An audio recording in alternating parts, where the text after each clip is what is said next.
I was 33 years old and I was denied. And it scared the heck out of me. It scared me because I was really excited to be a dad and to have this insurance company collect all my data, all my medical records, and have them run that through their computer and say, this is a bad bet. Good job. I love Japanese sweet potatoes. Are you judging my slicing, saying good job? Well, you know. I like that. I mean, if you think it's good, that's great. There is a proper way, right? I don't know. I don't either. I just do it. You know, I cook very informally, so I don't know. The air fryer runs for 18 minutes. Probably put it on 15 minutes, and I'll just see how they look. And I might go a little extra. Might pull them a little bit early if they look done before that. I kind of just watch everything. I need to get one of these so bad. This is a really nice air fryer. I like it a lot. What brand? Breville. Breville? Cool. Breville. Yeah. I don't know if this is officially a bootable. Like, what would you call this? A salad. This one I would just call a salad. I think if it had more grains or something, you know, again, I'm not big on labels. We just eat it. Surely we could come up with something creative. A Jersey bowl. We can call it. We call it the Jersey bowl. Ooh. What? I like that. Anything to represent my wonderful state of New Jersey. The Garden State. Jeff, since you wanted to look into in my pantry to see everything that we've gotten here. This is the first copy of Eat to Live that I bought when I learned how to get healthy. And I read all this, and then this is the frequently asked questions that I've read these so many times. And then this also contains a bunch of recipes. And these are, this is the meal plan. There's, this has all the information that I needed to get started. And this book literally changed my life. Right here, this was the line that did it for me. Fast and sustained weight loss. Years later, this is the second edition of this book that includes my story. I'm the intro to chapter 9, Sculpting Our Kitchen. Here's the case study. Anthony lost 160 pounds and lowered his blood pressure, no longer experiences migraine headaches. This is a story that I wrote up 2 years after I finished losing the weight and got healthy because I wanted to make sure it stuck. This is actually my son's copy of the book. I gave this to him when he was very young because he was interested in what I was doing, and he scratched vegan into the cover here.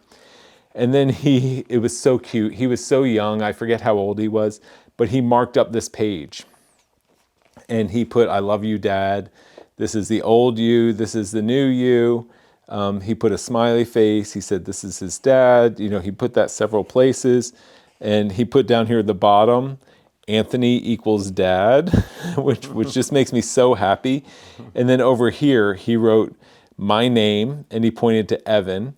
And then over here, he put my brother, and he pointed to Henry. These are the kind of things that as a parent, I mean, this just warms my heart, to see this.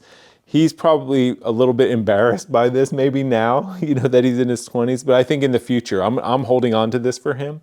And in the future, maybe he'll see it and appreciate it when, later in his life that he has it. I certainly love having it around. My story's also been shared all over the place. This is Forks Over Knives magazine. You can see here, this is some of the work that I've done sharing the health. You've mentioned Ethos Farm. These pictures were taken by Robert Stolpe out at Ethos Farm. This is me setting up for one of the potlucks that we did at the farm. This is an article that I'm really proud of because not only does it talk about my own personal transformation, but it also talks about starting lifestyle telemedicine and the platform and kind of the good things that it does to help other people. This is Health Science Magazine. This is a publication put out by the National Health Association, the NHA. Highly recommend this. Becoming a member is so affordable, and you get a magazine like this 4 times a year. It comes out quarterly. This particular edition has our friend, Dr. Ron Weiss, talking about what he's doing at the Ethos Farm. There's him with Mark Huberman, who is the president of the NHA. He's a lifelong vegan. Yes. This is Dr. Weiss when he was young. That's wow. Dr. Weiss and his father. This is Dr. Weiss and Dr. Furman on the Ethos Farm. If you just flip a little bit, this is the farmer's market there at Ethos. This is Dr. Weiss and his family when his kids were younger.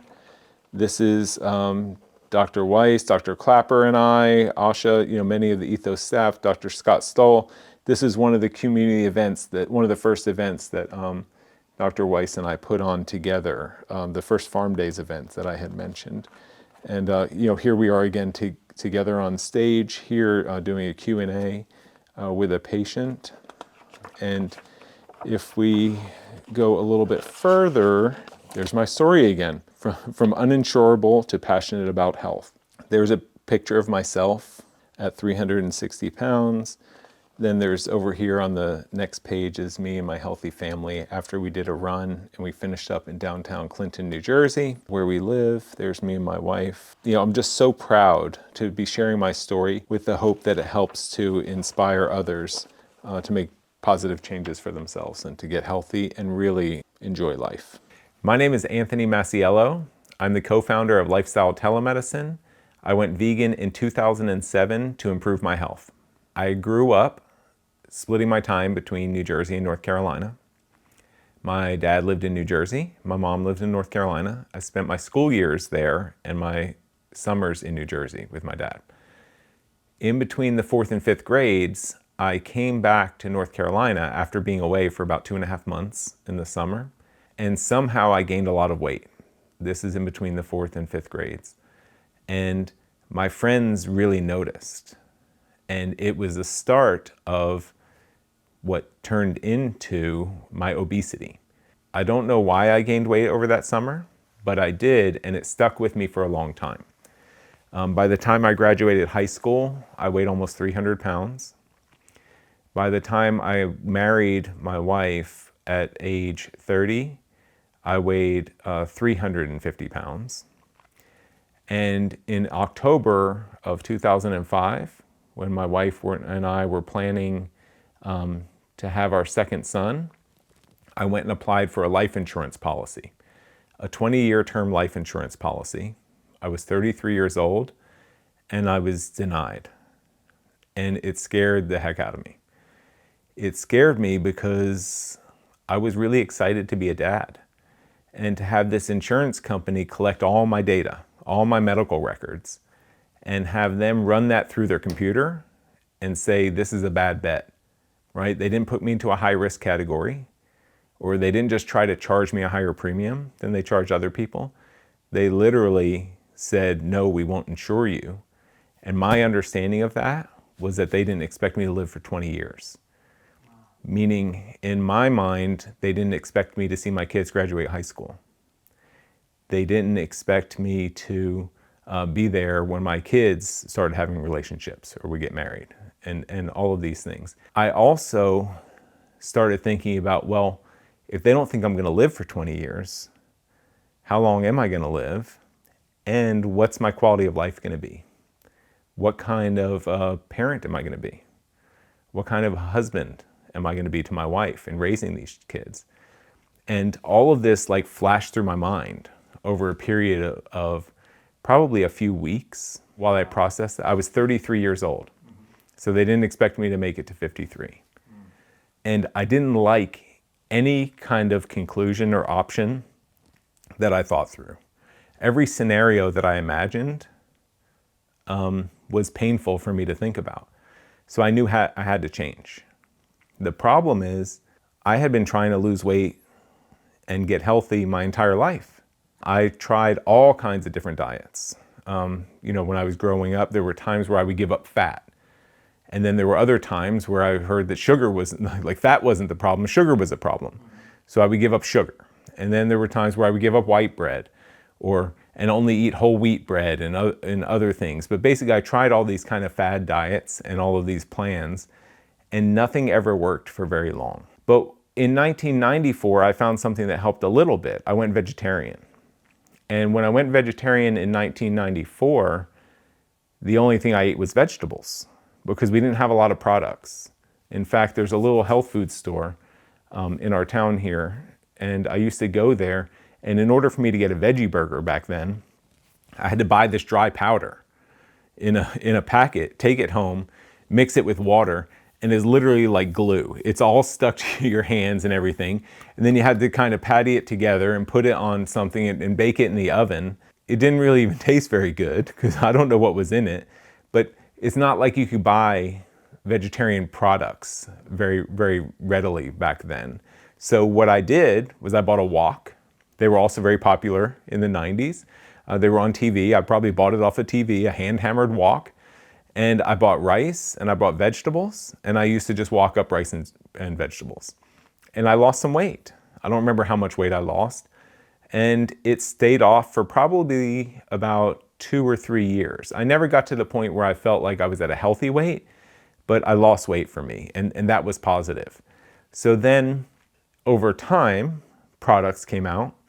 I would start having Morningstar sausages with my breakfast. I would start making, vegetarian pancakes. I was still eating eggs and cheese at the time, but I was also eating like Ben and Jerry's ice cream and other kind of vegetarian products that were less healthy. And I was still eating a lot of vegetables, but I was also, I guess, having enough other stuff where even as a vegetarian, by the time I was denied that life insurance policy in 2005, I weighed 360 pounds. I was on medication for high blood pressure. I had high cholesterol. I was just diagnosed with sleep apnea. I had eczema on my fingers that had been there since I was a child that we couldn't figure out how to do anything about. I had psoriasis on the back of my neck on both sides, and I would get frequent migraine headaches. And I would get the kind of headaches that I used to have to come home from work and just lay in a dark room. I was even on prescription medications to try to prevent the headaches from coming in the first place, but it didn't really work. So I guess this insurance company took all that information and put it together, and that's what they used to come up with this conclusion. The part that was interesting for me was any one of these conditions, I could talk to anyone I knew about. I had plenty of friends who had high cholesterol, and I had plenty of friends who were overweight, and I had plenty of friends who had high blood pressure. Like, these conditions were what I thought was kind of normal that happened to people. I was in my 30s, but I wasn't very healthy. But I guess the fact that I had all of these put me into a pretty dangerous health position. So you were a vegetarian from 1994 up until this point? 2000. What I'm describing now is my state at 2005. So I was a 360-pound, incredibly unhealthy vegetarian. Wow. And I guess you were consuming maybe a lot of cheese and I was having cheese, I was having eggs, and I was having dairy products, milk products, ice cream. I was eating sweets, so I would eat, cakes and candies, but I also ate a lot of vegetables. My wife and I have been CSA farm members since 1998. Different farms when we lived down in Maryland and also when we moved back to New Jersey here. We're always committed to eating all of the vegetables that we got from the farms. So we ate a lot of healthy stuff, but I guess I also ate enough unhealthy stuff where my body still became unhealthy, even though I was eating some of those vegetables. I almost said I got this diagnosis from the insurance company, but what I really got was this decision from the insurance company that they weren't going to insure me. First good thing that I did when I read that is I didn't try to blame the insurance company. I blamed myself. And that put me in a position where I realized that if I created this situation for myself, that I should be able to do something about it. So that was actually quite empowering for me. The second thing getting that decision did is it forced me to take a real hard objective look at what my life was like. And when I did that, I actually wasn't very happy. I would travel for work on airplanes, and I would travel by myself. And when I would walk down the aisle of the airplane, being 6'4", 360 pounds, I barely fit in an airplane seat. In fact, I didn't really sit. I overflowed onto both seats on either side of me. And as I would walk down the aisle, I would feel all eyes. Anyone who had an empty seat next to them would watch. And I would almost sense a sigh of relief when I walked past them. That didn't make me feel good. I would be in work, I would go to a conference room that would only have armchairs. I didn't fit in armchairs. If a chair had arms on it, the best I could do was sit, hover over it, try to squish myself into the chair and wedge there and sit there uncomfortably while these arms dug into my sides. for the time that I had to be in the room for the meeting. And I remember very clearly one time, we already had one child. My son Evan was about 18 months old, and my wife was pregnant with Henry. Kathy and I took Evan to the town fair. We live in a pretty small town, and the church parking lot gets converted to like a carnival. They bring in all these rides and stuff. And we had always went there, just to walk around and stuff as adults. But now that we had kids, we were really excited to bring our kids there. My son Evan was, he's recently walking and kind of communicating and showing excitement. He's really becoming a joy to be around. And we were so excited to take him to the fair. So we did, and we're walking around, and he is just like in stimulation overload. He's seeing all these flashing lights and these rides and hearing people screaming on the rides, like screams of joy and stuff. And we're walking around, and I remember I was holding Evan here, against my chest, and he's just looking around, and my wife was walking next to me, and she was pregnant with Henry.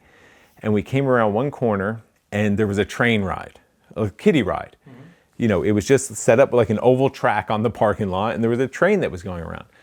But Evan had never seen a train that he could ride. Like, the only trains he saw were ones that he could, push around, play with on the floor, or like he would see Thomas the Train on TV. Like he would watch that a lot.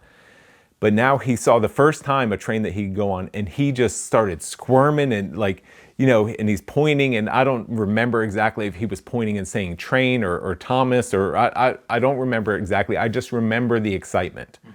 So I was like, Kathy, he wants to go on the train. So we walk over there, and as we get close to the train, just as naturally as could be, I hooked my thumbs under his arms, and I go to pull him from my chest to hand him to my wife without even thinking. And he held my shirt. Like, he didn't want me to let him go, right?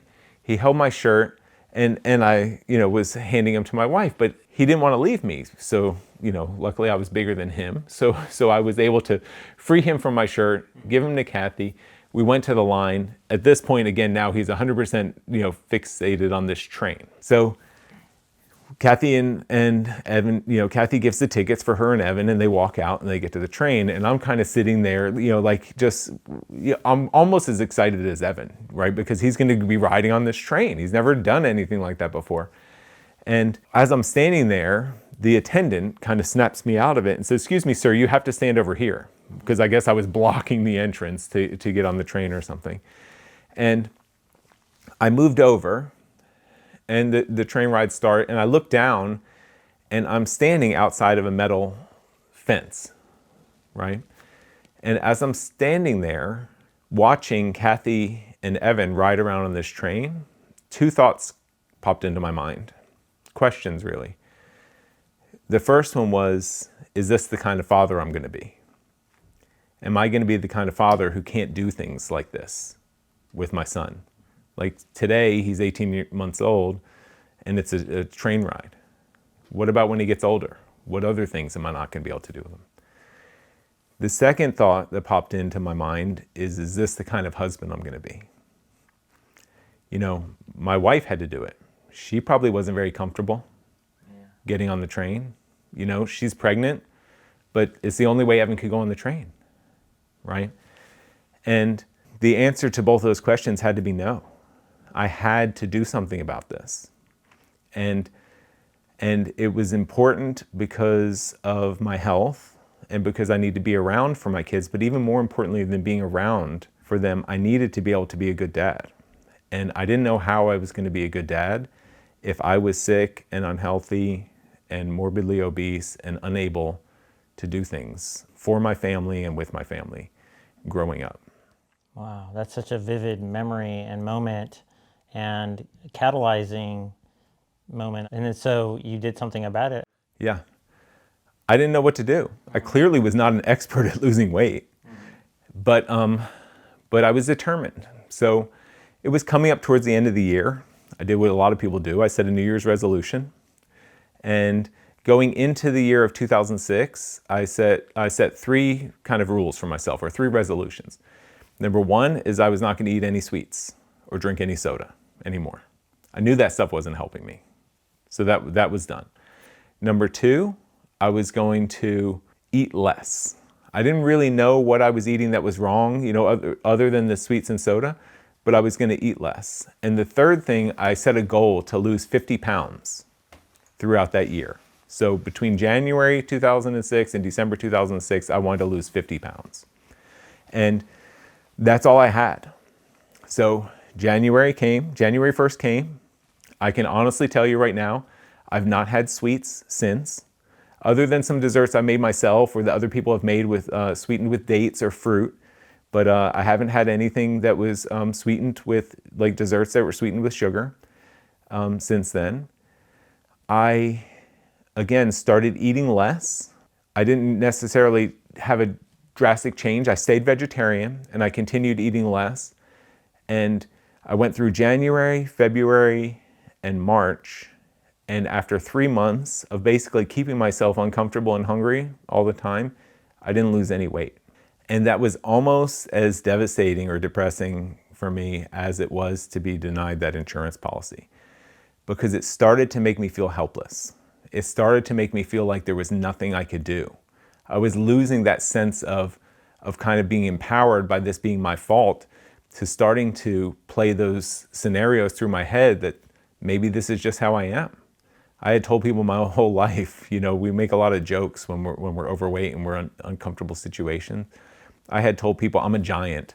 I'm twice as wide as you, but I'm also twice as tall as you. I could say all of these things to try to convince myself that what I was doing was okay.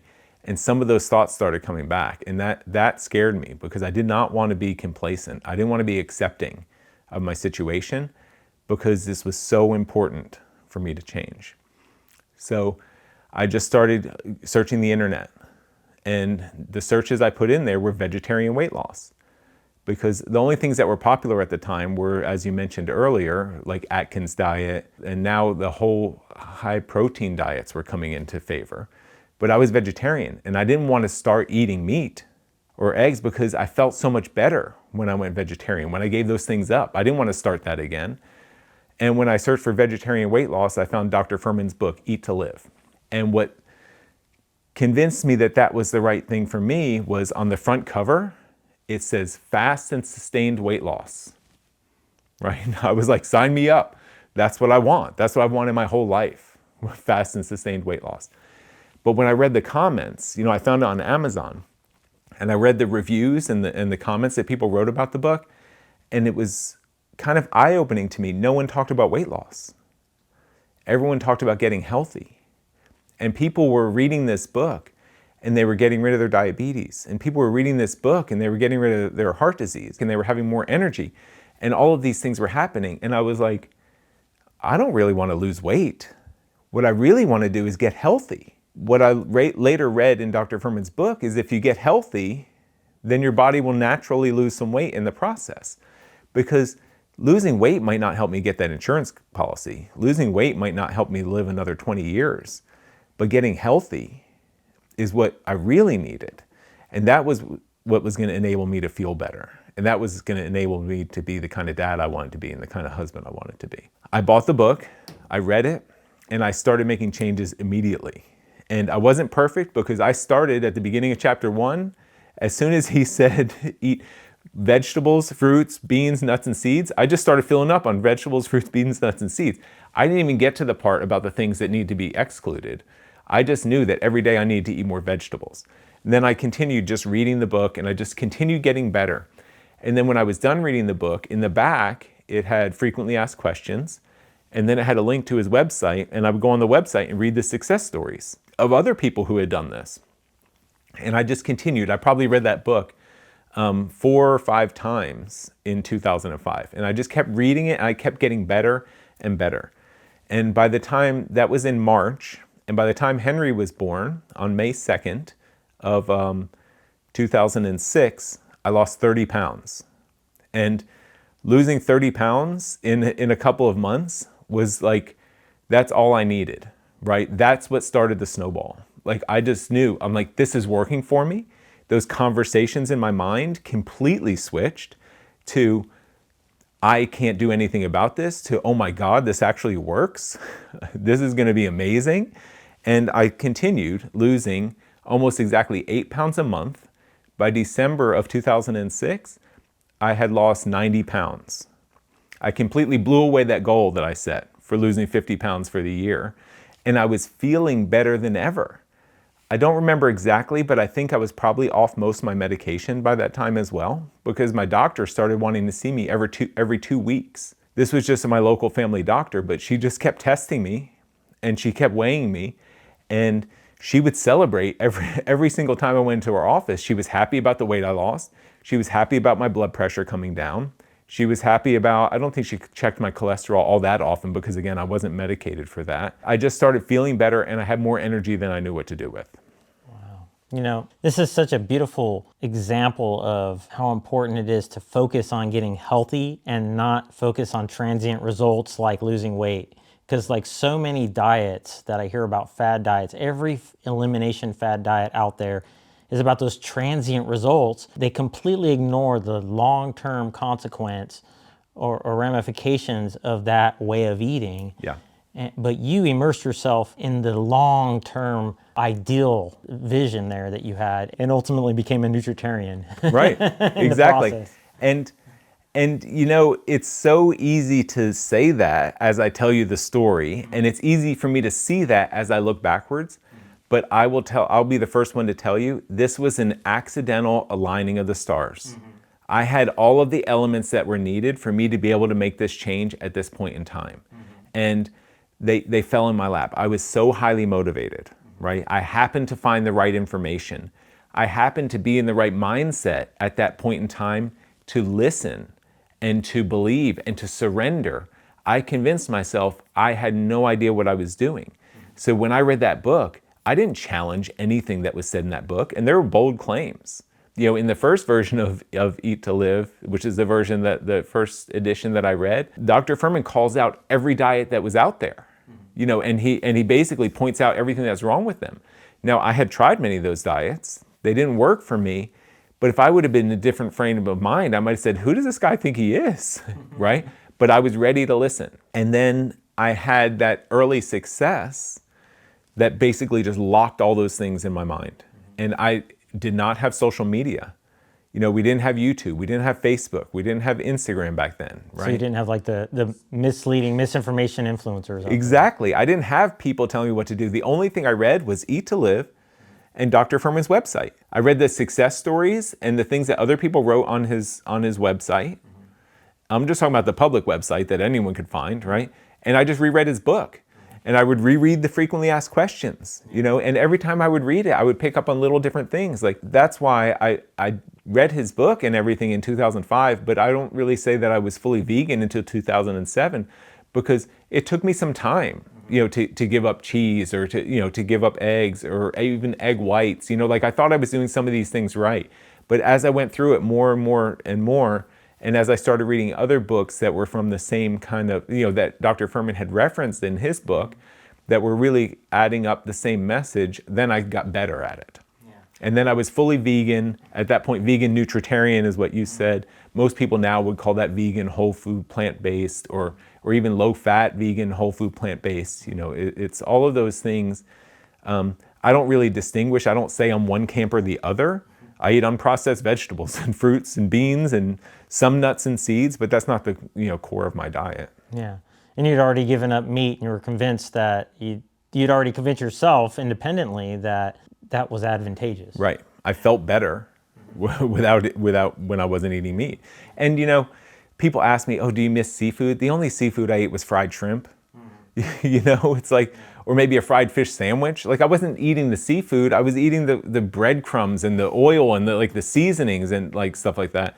Or like the meats that I wanted to eat were like sausage and meatballs, and like, you know, these things are just seasoned like crazy, and then they're all processed too. Or like, you know, hot dogs and hamburgers. It's like, it's not like I was eating fine cuts of meat and now I'm like kind of missing that or something like that. You know, it's like I was eating junk animal products, which is even probably worse than, you know, than other animal products. But what happened to me when I first went vegetarian and then when I went vegan, I start to be proud of myself for being vegetarian or being vegan for other reasons, like not harming animals, or contributing towards a healthier environment, right? And not doing all of those things. So then I became proud of those things. Like everything was additive.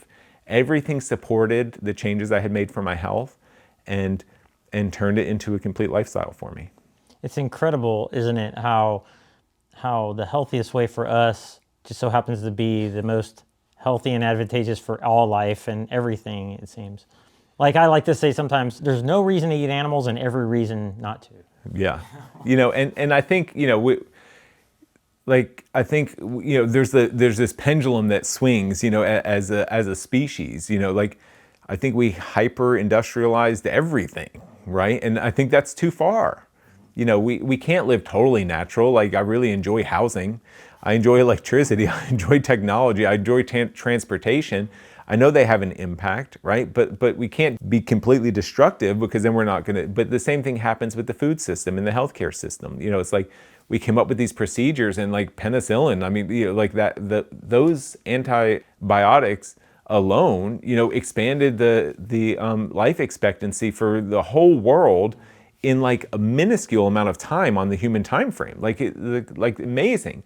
But then if now we're relying on drugs to treat high cholesterol and type 2 diabetes, and I remember when type 2 diabetes was adult onset diabetes, right? And they can't even call it that anymore because now kids are having it, right? Because we've just swung so far out of whack that our body doesn't know what to do with what we're feeding it, and it creates these disease states. And the solution is not better medication, because the medication comes with other side effects. Like what we really need to do is get healthy or make healthier life choices, and then we will rely less on those medications. We need those medications for those extreme situations or those acute conditions, but we shouldn't be relying on them to survive for a significant, some people more than half of their lives are relying on medications for conditions that could be reversed. Yeah. Now, you were technically morbidly obese? Yes, I was morbidly obese. My BMI, I think, was 45 or so. December, so if we go back to the story, we're at December, I'm down 90 pounds. I set another New Year's resolution and I decided I wanted to start exercising. And I think this is an important point. I lost those 90 pounds without doing any exercise. Yeah. And that's not necessarily because I didn't want to. It's probably because I didn't have the time to. Again, I had a toddler and a newborn. I had a 1-hour commute each way to work. I worked long days. I had a lot going on. But just like eating better every day, now I had so much energy that I almost couldn't stop myself from wanting to exercise. And it was going to be enjoyable and fun to exercise. That perfect alignment of the stars, I'm glad I didn't start exercising earlier, because a lot of people, when they start exercising to lose weight or to get healthy, it creates feelings of hunger, like legitimately, right? Like if somebody's used to being sedentary and they start, even let's say they start going for a half-hour walk twice a day or 3 times a day, it's going to do 2 things. It's going to really make you hungry because your body's using more energy than it's used to using. And it also can create like a psychological feeling of entitlement. You can say, hey, well, I can have a little extra food tonight. I went for a long walk today, right? Or I started jogging, or I went for a bike ride, or I did this, that, or whatever. And I'm glad I didn't have that, because I might have been able to talk myself into that. So all my eating habits were figured out by December. I was basically on autopilot. All the right choices, everything was easy for me to do by then. And then I wanted to start running. And I was terrible at it. We have a treadmill in the basement because my wife is a lifelong runner. She ran in high school and continued forever. And when she wanted a treadmill, I insisted we get one that was big enough for me. And by this time, down 90 pounds, so here I am weighing probably about 275 or so pounds, and we had a heavy-duty treadmill, and I would go on it, and I just committed to going a half hour a day. And I went on the treadmill for a half hour, and I would walk, and then when I got some energy, I would run, and I could run for about a minute, maybe 2. I would be completely out of breath, and then I would slow it down, and I would walk, and then as soon as I caught my breath back, I would speed it up, and very quickly went from the point where I could, where I couldn't run for more than maybe a minute or so, to where I could run for like one of the virtual laps, which is a quarter mile. And then I could run 2 laps and take a little break, and then I could run 2 more, so that I could run almost a mile. And then I just continued eating better and increasing the amount of running I was doing throughout that year. And then in March of 2007, I joined the running club at work. And that was pretty cool because now I met other people who are into health and fitness. Believe it or not, as a 360-pound overweight, unhealthy guy, I really wasn't meeting a lot of people who were into physical activity and fitness. And I thought it was cool when I lined up for when I went to my first 5K race, because I'm used to going to races because I would go with my wife. But what I'm used to doing there is holding her stuff and maybe holding her gloves or her jacket and the packet that they give her with all her stuff in it. And I can hold that stuff while she lines up on the starting line. And then I try to see her here, or maybe I go walk to one other place and try to see her as she comes through. She ran a marathon, her first marathon the year before, just before we got married. And, I saw her at 4 spots on that marathon course. So, but now it was different because I was the one who had the stuff. I was asking my wife to hold my goodie bag or whatever it is that they give, that they give you, and to hold my jacket or whatever as I lined up. And that hooked me just as well as eating healthy. Wow. Like that's when I knew that I was going to live an incredibly active lifestyle for the rest of my life. And how much did you weigh, at that point where you were doing your first marathon? Well, it's probably easy to back calculate because I lost almost exactly 8 pounds a month every month for 20 months. Wow. So if I was down 90 pounds. and this is another 3 months, so 90, maybe 8 times 3, 24, maybe I was down 120 pounds, 125 pounds by then. So which count back from 360. Yeah, I was probably weighing 260, 250 pounds, something like that. So I was still, 220 or 40. Yeah, probably 220, 240 pounds at that point. And I continued, and that was in March. I ran my first 5K, and then September of that year, 2 things happened. I ran my first half marathon.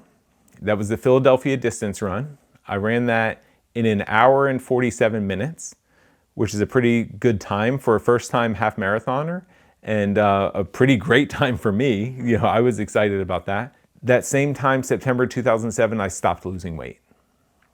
And at that time, I weighed just around 200 pounds.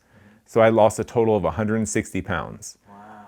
And I felt absolutely amazing. And I was fine with not losing weight anymore. Because just as fast as it started, my weight loss just stopped. What was the vibe you were getting from your wife and maybe your kids even? How did they feel about it? My wife and kids didn't really notice because they were so much of a part of it. I mean, they noticed. I mean, it was a big change, but it was over 2 years, so it was gradual. My wife noticed the first thing that kind of shocked her a little bit. I always had a big beard, like a thick beard. She literally had never seen my chin before because even before I had a beard, I had a thick goatee. When I shaved my beard for the first time, after I lost, I think 100 pounds, I shaved my beard because I used to think my beard made me look thinner and it hid my other chins and stuff. I mean, you're laughing, Jeff, but a lot of people think like that. Yeah. I had crazy thoughts going on in my mind. She was like, "Oh my gosh, you look so different." Right? Nothing like what I normally look like. But that was probably the only, time that she really had a shocking change because everything else happened day by day. Seeing her a few times a day, throughout this process. But my mother came to visit, and I hadn't seen my mother in probably 8 months or so. 8 times 8, that's a 65-pound difference in then. It was probably the last 65 pounds. So when I went from being, probably at that point overweight to being, a normal weight. And she arrived at my house at like 11 p.m. So it was kind of dark. And she literally was coming out of her car and she had to sit down on the stoop. And she said, "Because it sounds like you," she said, "but it doesn't look like you." Wow. Like it's not, so I remember that pretty clearly. And then there were people at work. And I mentioned I traveled for work sometimes.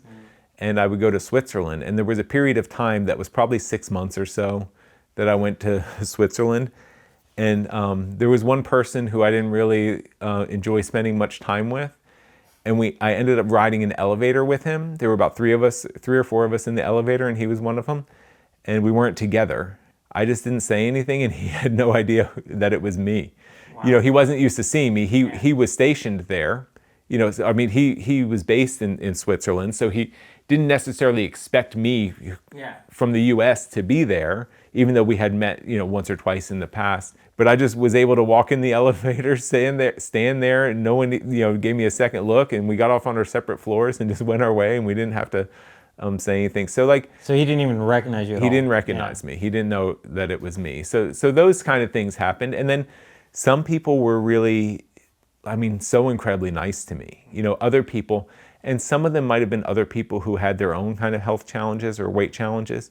And they would just quietly pull me aside and they'd say, you know, Anthony, I just want you to know, like, you're so inspiring to me. You look great. You know, I'm so happy for you. And, you know, I hope you feel amazing. And there was a lot of that. And it was just so nice. People were just so nice to me. And then I had some friends who were, you know, they would like to also tease me too. Like they would ask me if I was sick or if I was healthy. They're like, what's wrong with you? Where's the rest of Anthony? Exactly. But, you know, but that's all part of it too. That was in good fun. Yeah.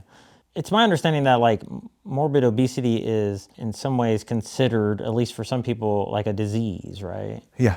Like something you can't cure. Maybe you had the impression from the insurance turning you down. Maybe somebody also out there, a doctor or somebody, did you ever feel like people were telling you you wouldn't be able? One point you said like, this was just you, this is just who you're gonna be. Did anybody tell you like, there's no way you could do this? And then the other question, did you get to a point where it's like, oh, I'm eating these healthy foods and I could eat as much as I want kind of thing. Gregor even says like eat more to weigh less, and there's anti-obesity compounds in some of these foods. So yeah, I kind of threw 3 things there at you. Yeah, so I'll take the second one first. You know, you asked about doctors and what advice they had from me over time. So I had overweight doctors my whole life telling me to lose weight. They couldn't tell me what to do. No one ever told me what to do to lose weight. Like people told me to lose weight all the time. They didn't tell me what or how to lose weight. The first question, it was, you know, is morbid obesity a disease, and is that something that people are stuck with? I fully believe that everybody is different. People's bodies handle things differently. And in fact, my brother traveled with me back and forth between North Carolina and New Jersey every summer. We were together all the time.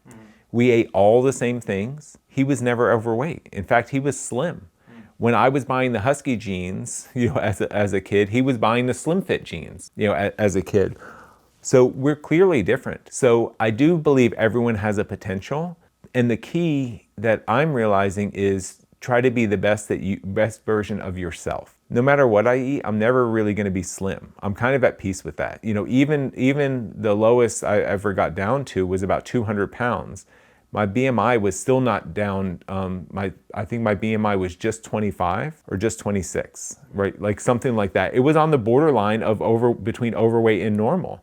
I never got into the middle of normal. I eat as clean and I eat as clean, whole food, plant-based or nutritarian as anyone else. You know, I never ever got there, right? And then now it's been 18 years and I do feel a little bit like my body's getting used to it. I'm eating the same or maybe even a little bit less, and I'm nearly as active as I've ever been my whole life, but I hold extra weight.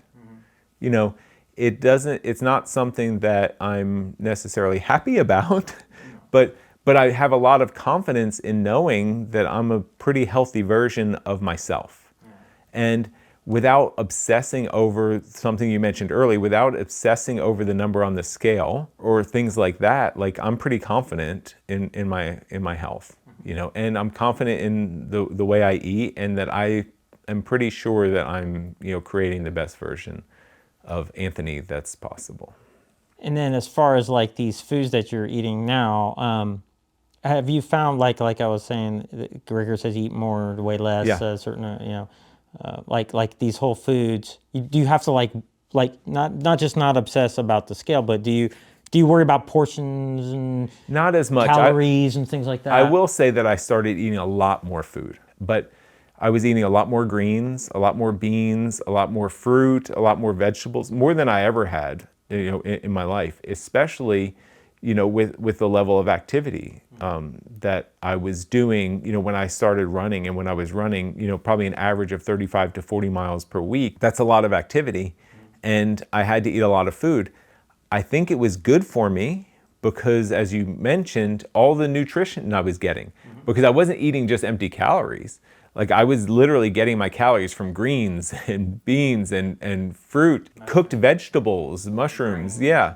Like all of these things, which have all these health promoting, components to them, that I was just eating more of those. So that was, that's fantastic. Like now I'm to the point where I don't think if I started eating more food that I would start losing more weight. I don't know. Somehow now everything is just kind of balanced out. Yeah. Like, I don't necessarily get hungry. I still do, I still do have those triggers that I see in myself that might have been what led me to be obese in the beginning. Like when I'm stressed, I want to eat sometimes, right? When I'm excited, I want to eat. When I'm bored, I want to eat.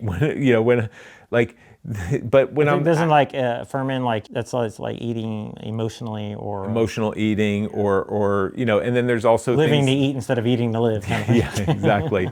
or there's things like toxic hunger. Like I realize now that when I used to eat high sugar foods or high salt foods, as soon as those kind of flavors faded, or as soon as that high from that sugar low came, that I would sense feeling something, and I just interpreted that as hunger, like I need to eat more. So I don't have that, I'm very even now throughout the day. Yeah, and I think the eat more, weigh less thing is kind of like, when we're eating these legumes, greens, grains, fruits, veggies, mushrooms, nuts, seeds, herbs, and spices, where these are like less than half except for the nuts and seeds, they're less than half the calories Right.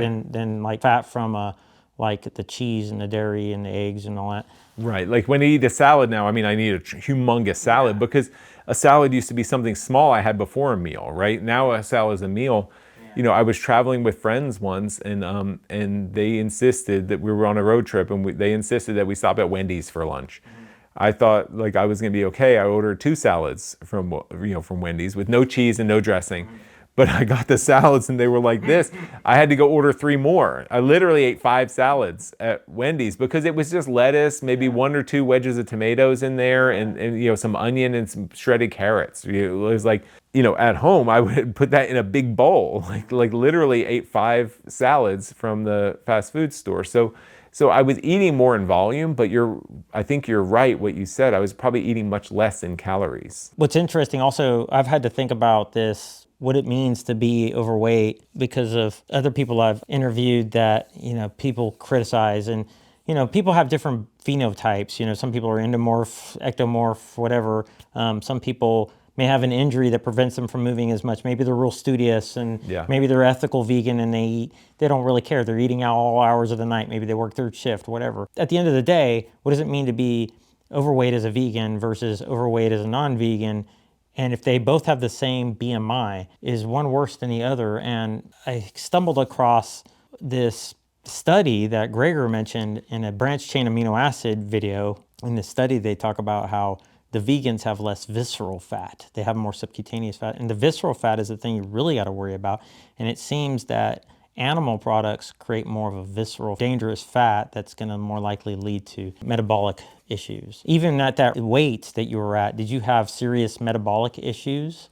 I don't know, because I never checked my visceral fat when I was overweight. I never checked my body composition. Did you have diabetes? Never did any of those things. I did not have diabetes. I had high cholesterol, but it was below 225. So I was always able to convince my doctor not to put me on medication. The one I was not able to convince my doctor not to medicate me for was the blood pressure. So I had high blood pressure.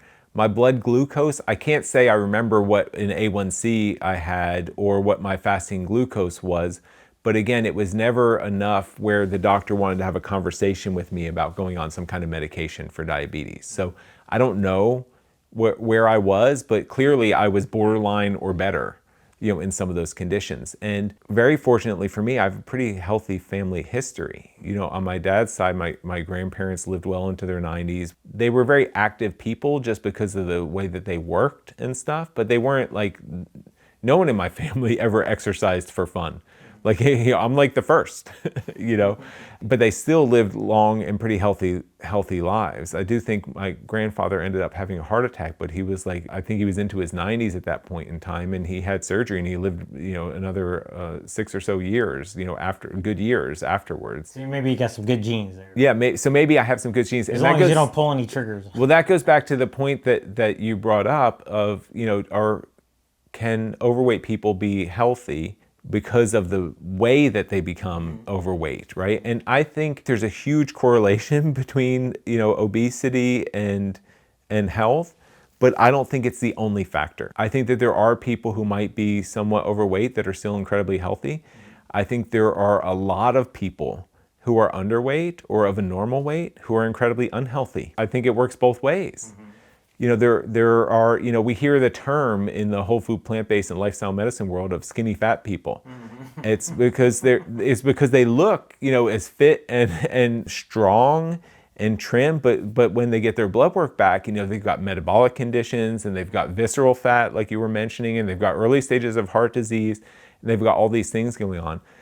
I convinced myself that the fact I had an outward factor of my health, like my obesity, I related directly to my health, right? Meaning that when I was morbidly obese, I was incredibly unhealthy. That forced me to do something about it.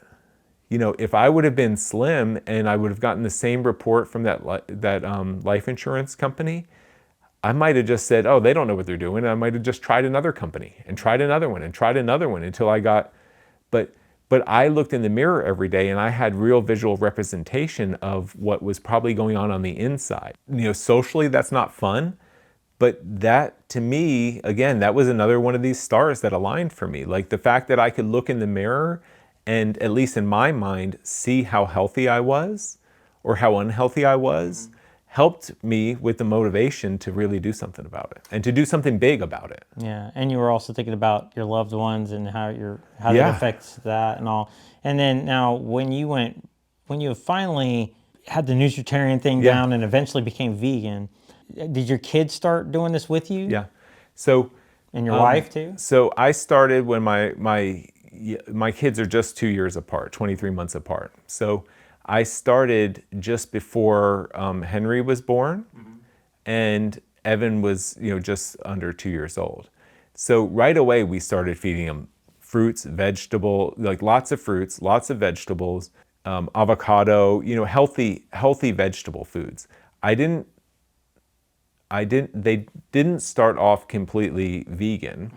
I do remember making broccoli omelets, you know, and slicing them into strips and sending my kid to like he went to Montessori school when they were younger, when they were toddlers, and I would send him to school with that, and I remember him picking that up. As we learned more, and then we decided that this was not, because my wife did not come along at first.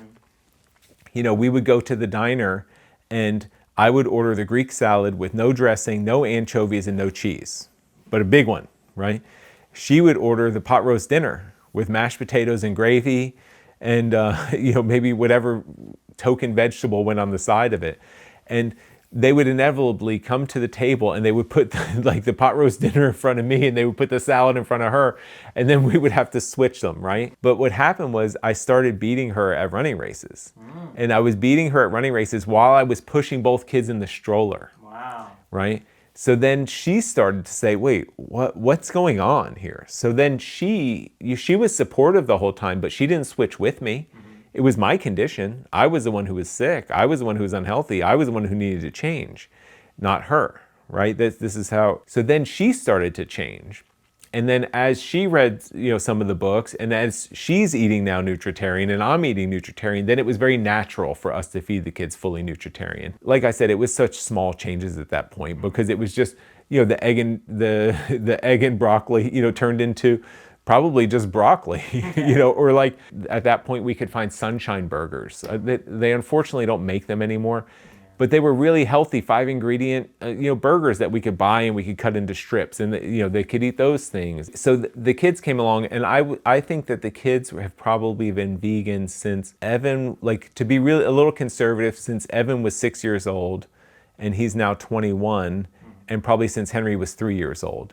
and Henry's now 19. So they've been vegan and whole food, plant-based, since those ages. So they had a couple of years in the beginning before we knew everything that we needed to know. That's about the age Joaquin Phoenix went vegan. Oh, really? Yeah, 3 years Yeah. old. Wow. Yeah. That's pretty cool. And we were careful. And we would get our doctors to check their B12, and we would get our doctors to check their vitamin D levels, and we would get our doctors to check their omega-3 levels, because we didn't want to do anything that would harm them, but their levels are always really good.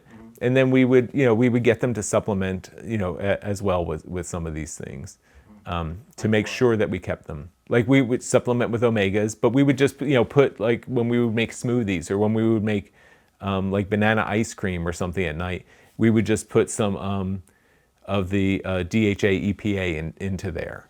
That's an interesting thing. That's the only nutrient of concern that's the most controversial to me. That because like the omega-3 index test is looking at red blood cell concentrations, and we don't really know that reflects how anything. It translates. Yeah. Yeah. So it may not be necessary. Yeah, and I don't really know either. But I mean, I know Furman is big on that, so I get why you would probably. Well, that's probably where I learned about it first, and it doesn't seem dangerous to me to try. And if it's, and I have learned since, some people say if you're consuming that, then you're basically limiting your body's ability to create, your body doesn't think it needs to create its own, because now you're ingesting it or whatever. Like I know some of that, but I never really dug deep into it. I don't think that mild supplementation is going to be a problem, and I didn't want to screw up my kids. Right. Well, there's plenty of lifelong vegans who've never had it. Yeah, which is wonderful. And we always make sure that they had walnuts, and we would use chia seeds and flax seeds. We would hide them in everything. So we did all of the whole food stuff as well. It's not like we were just counting on only supplementing, but it was a little bit of an insurance policy. The doctors never wanted to check. Like the pediatrician never wanted to check their B12 or their vitamin D, and they, it turns out that they didn't want to check because they don't have a box, to put the diagnosis. Like they said, well, are they having any symptoms? And we would say, no, we just want to make sure. Like the system is not set up for prevention, right? The system is set up. You can check things once there's a problem, but before there's a problem, you can't check things. And it's frustrating. Luckily, had a doctor who helped us. I realized after the fact that he asked some very specific questions that enabled him to write up the orders the way that he needed to do them, which, I'm just, again, grateful that we had a good doctor that was helping us to do that. So do you think your kids have the ethical reason there, or is it just like by default? I think it's by default. Most vegans today are pretty proud of the fact that they're vegans. My kids just don't mention it. It's just normal. They didn't have that aha moment that made them want to become vegan. They just are. There were different times, when they would watch some documentaries, they would certainly be proud to be vegan. Early on, they watched Rip Esselstyn's TED Talk. And it talked about being plant strong, and it talked about slaying this 5-headed dragon that was all of these diseases. And at that point in time, the kids started, when they were playing with chalk on the driveway, they would write vegan on the driveway, and, like these kinds of things. They were so young back then.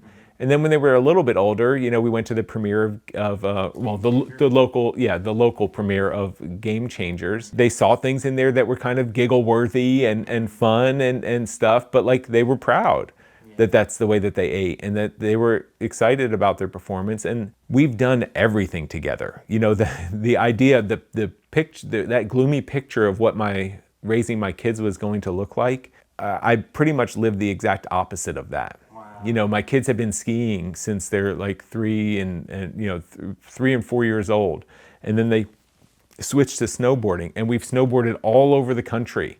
Like in Colorado and in Utah, and we go on these adventures together. They're both lifelong runners, and they ran all the way through middle school, elementary school, middle school, high school, cross country, track, everything. Evan right now is 21 years old, and he's the president of the club running team at University of Maryland. Living an active life is just part of them now. They get places by riding their bicycle or riding their skateboard. When they're at school and they need to get from point A to point B. and we go on trips and we go hiking and we go for long walks and we just, we do so many active, fun things, and we just have for their entire lives. So, and they've always performed pretty well. Like they're academically they do great, and also physically they do great. So I have no concerns about their health or their well-being, from the dietary choices. Kind of on the flip side of that, they also don't get sick very often, and they feel pretty good all the time. They don't get really moody, they don't get hangry. They don't, like all of these other things that, like moody teenagers and stuff, they never really did that. I'm proud of the time that we, the way I've raised them, and I'm thrilled with the kind of time and experiences that we've all had together. Wow, that's so cool. And that we continue to have. Yeah, because like you went from not being able to do any of that with them right there to instantly doing everything in your power perfectly to completely change that. That is so, and you lived it up. And you actually followed through with doing things that most parents probably don't even do with their kids. Like you took advantage of it to the full extent. Yeah. So like, that's so beautiful. Thank you. Yeah. And it's not to say I haven't been mildly annoying with them.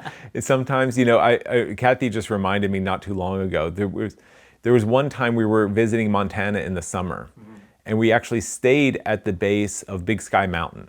We were staying there at the resort because a friend had a hotel room that said that we could just use it. So we're like, that would be awesome. And we woke up and we were looking for somewhere to get breakfast, and there was a sign that said, hike up, ride down. And it turns out you could hike up the bottom of the mountain about 1,500 feet, or 1,500 to 2,000 feet, and then you could ride down on the chairlift. So I was like, what a beautiful way to spend the morning.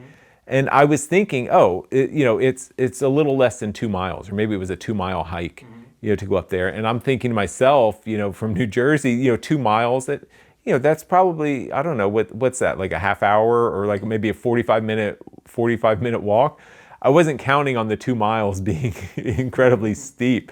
But I remember going up these switchbacks and but this was before breakfast, and I was literally, my sneakers were untied, right? Like we weren't out planning to do a hike, but like we saw this, it seemed fun. It's like, okay, go sit somewhere and have breakfast, or go hike up a mountain and ride down on the chairlift. Like, there's almost like no question to me, like we're gonna hike up the mountain and ride down the chairlift instead of having breakfast. So there have been some times like that where, my family reminds me that, we can get, we can kind of tone it down a little bit, but it's all part of, creating this life adventure and doing things that are, that are not always the normal thing, and trying things. I mean, we all survived. I'll admit, even for me, it was mildly annoying, to like be on these switchbacks trying to make our way up to this thing. But we rode down and we had breakfast and it was fine. But, on that same trip, we also jumped off this bridge into the river. We saw kids jumping off a bridge into the river. We were driving down the road. So we pulled over and we parked and we talked to these kids, and they were teenagers, and my kids were younger. They were, I don't know, maybe 11 and 13, something like that. Maybe even a little bit younger than that. But the kids showed us where the spot is you land, and I went first, and then I waded in the water once the shallow part came, and then Evan and Henry and Kathy jumped in the river, and then we hung out a little bit. Then we got in the car, and then we continued going wherever we were going. It's like, I hope and I expect that appreciation for just kind of enjoying yourself and for doing things, being the kind of person that does stuff. It would have been really easy to pull over, take a picture, and keep going, right? Or it would be really easy to say, oh, maybe we'll go on that hike after breakfast, and then never make it happen. But we do things, and cool. I enjoy it. Now, like some parents, that they'll instill the ethical component by, reading certain books that have that theme or whatever. And like you mentioned documentaries, but also maybe taking them to animal sanctuaries or things like that. Did you ever do any of those kind of things? We don't really do those kind of things. I mean, I wasn't excited to go to the zoo. I think we went once when the kids were really little.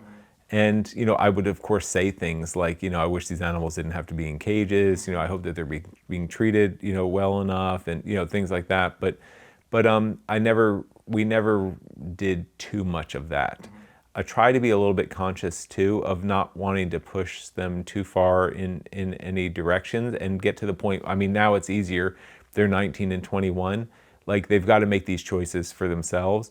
I did always try to lead by example. You know, when I'm proud of something, you know, when I bought a new belt, you know, I got this belt that was made out of cork, right, instead of a leather belt. And when I have a choice to buy shoes that are made of leather or shoes that are vegan, like, I choose the shoes that are vegan. And I've seen them make the same choices.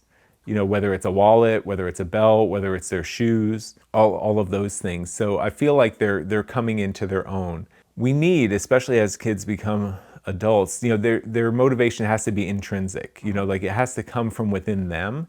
So I'm pretty confident that you know, we've exposed them to the right things and I've given them the right examples. You know, they may explore some things on their own, but I feel like that they'll come back, that their foundation is pretty solid. And then you showed me the book that you're in, actually one of Furman's books, I guess it was the second edition maybe? Yeah, I read the first edition of Eat to Live. And then the second edition of Eat to Live, Dr. Furman included success stories in the book. And it's the introduction to each chapter. And, you know, after I had finished losing my weight and getting healthy, I waited a year, or I waited almost 2 years. And then I wrote up my own story and I sent it in to him to put onto his website, just like the other stories. So with the hope that it would help someone else, you know, who was doing that. And then occasionally they would send me release forms that said, hey, can we use your story? Dr. Furman's doing this PBS special. Can we use your story? Dr. Furman, you know, is you know, doing an article. Can he, you know, share your story? And I would always just sign them by email. This has always happened by email. They would send me something, I would sign it by email and send it back. And the one was, you know, Dr. Furman's considering including your story in the second edition of Eat to Live. And I was like, how cool will that be? Like, this is the book that literally, I don't even want to say changed my life, that gave me my life. And then to be included in the second edition of that, so that other people who were reading the book, maybe my story would help them, right? To see and understand that people can really do this, and that's so my story is in the book. And I think what you're talking about is I gave a copy to each of my kids. Yeah. And when they were little, and I wish I remembered how old they were at the time, but they were cute little kids, right? Like they weren't teenagers. They were, you know, the book came out in 2011.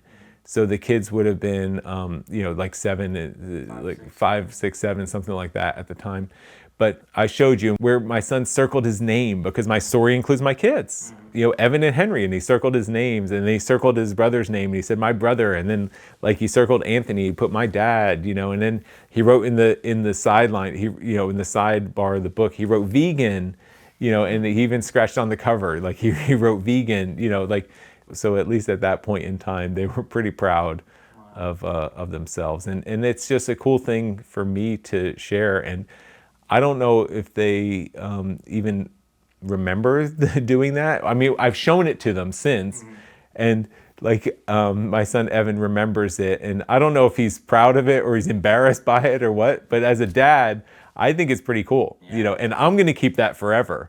And maybe one day he'll be happy to have his copy back. Yeah. But I'm gonna hold on to it for him because he did that. Yeah, that's so cool. Yeah, I've always been a huge Furman fan. I've interviewed him. I've videoed some of his talks. The first talk I videoed, I was just blown away by his energy. He just looked like he sounds and his energy is just like such a superhero kind of vibe. Yeah. Yeah, I've even got to stay in his home and all that.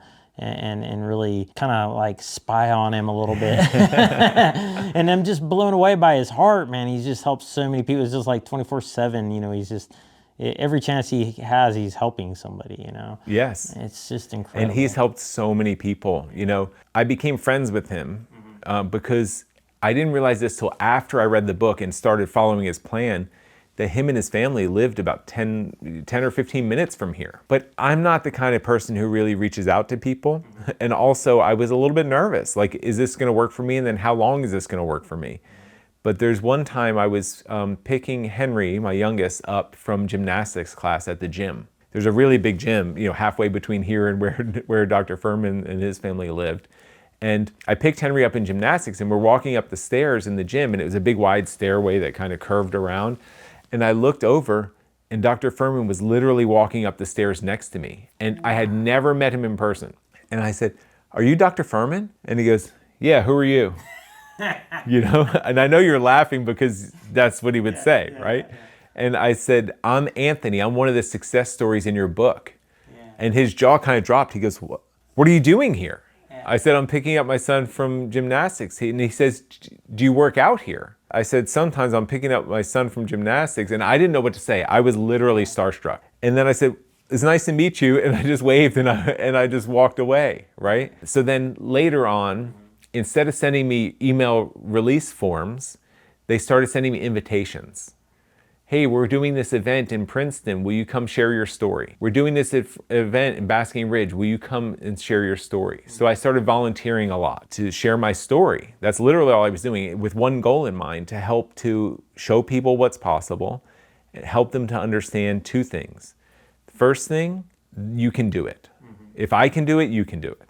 And the second thing is to let them know how worth it is. It's so worth it. All the effort that it takes, it's worth it. And these are people who are already at a Dr. Furman event, right? So they're, as far as I'm concerned, they're right there. They're ready to go. So any opportunity I had to do that. And then what I would typically do is, after I would be on stage telling my story, then they would have dinner and I would stay, right? Because I wanted free food, essentially. Yeah. But I would always look around at the tables, and I would find a table that didn't have any staff members or any of Dr. Furman's coaches or anyone there. And I would look where people were being kind of quiet, and I would go try to sit with them. Because I would talk to them, and they would have practical questions, and where do you grocery shop? How do you deal with eating out? What do you do when your family like when your grandparents invite you over and they try to feed you this or that?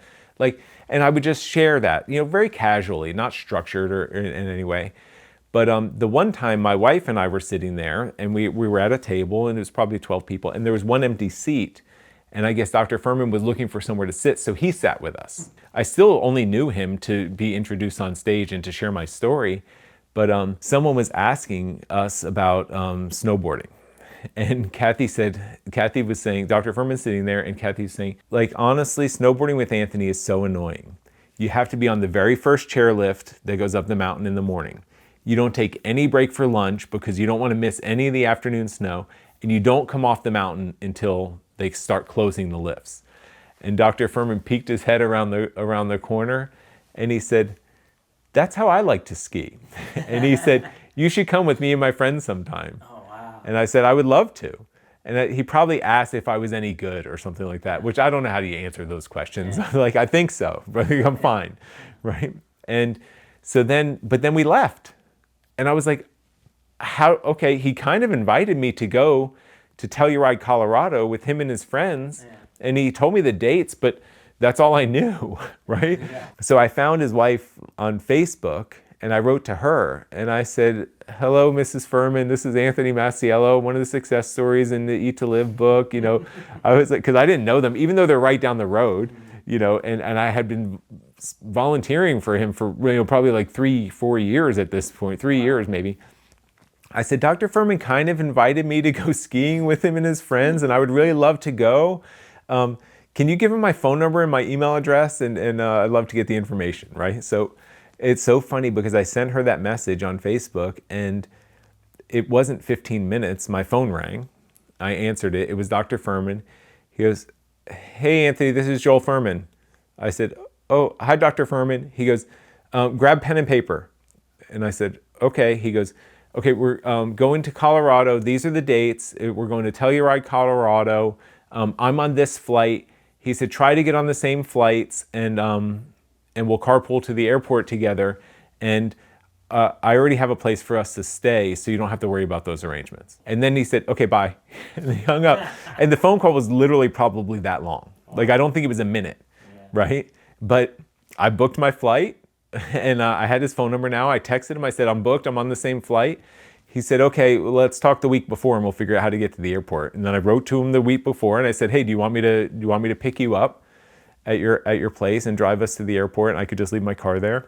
And we went and we spent 5 days with him and about maybe total of like maybe 6 or 7 people in Telluride, Colorado. And sure enough, Dr. Furman and I wanted to be on the first chairlift up in the morning. We were the only ones who didn't take a break for lunch, you know, and we stayed out there, you know, we stayed out there all day. And we both like to, you know, go on the big mountains and find powder in the trees and all that stuff. So we became good friends. That's how we became good friends. It was really around that trip. But this comes back to why I'm telling you this long story. Having the chance to travel with Dr. Furman and being in different airports, you know, by now we've been to Montana together, we've been to Wyoming together, we've been to Colorado together, California together, we've been everywhere. Walking through the airport, every single time someone comes up to Dr. Furman, you saved my life, or you saved one of my family members' lives. Like, people have to come up to him and say, Dr. Furman, I just need to thank you. Because you helped me, you helped my sister, you helped my mother, you helped, you know, whatever it was. And it's like nonstop. And he's so gracious about it. You know, he's like, oh, that's great. What's your name? You know, how are they doing? Like, you know, he's just really nice about it. But you're exactly right. You know, he's helped so many people. Yeah. And I can't thank him enough. I'll never, you know, as much as I ever learn about, you know, eating this way, living this lifestyle medicine, you know, anything I ever do, like it's always, I'll always be grateful to Dr. Furman, because without him writing that book, I might not know of any of this. Yeah. And you just got to check out his retreat that he's working on. Yeah. Yeah, that's cool, in San Diego, right? Yeah. Yeah, I'm excited to see that finally come to fruition for him, because I think that's something he's been wanting to do for his whole, like, pretty much his whole, like, life, you know, that's involved helping people. I had an opportunity to help him open that in 2018. I had just left my job in pharmaceutical research, and I was exploring for what to do next, and I had some time, and it turned out he needed some temporary help. I went out there in September of 2018, and I helped to prepare the place, and then on my anniversary, September 16th, 2018, I went to the airport and I picked up the first set of guests, and in the van, you know, that he had purchased for the retreat, and I stayed with them for the first 6 weeks out there and I mean, you know, we played cornhole.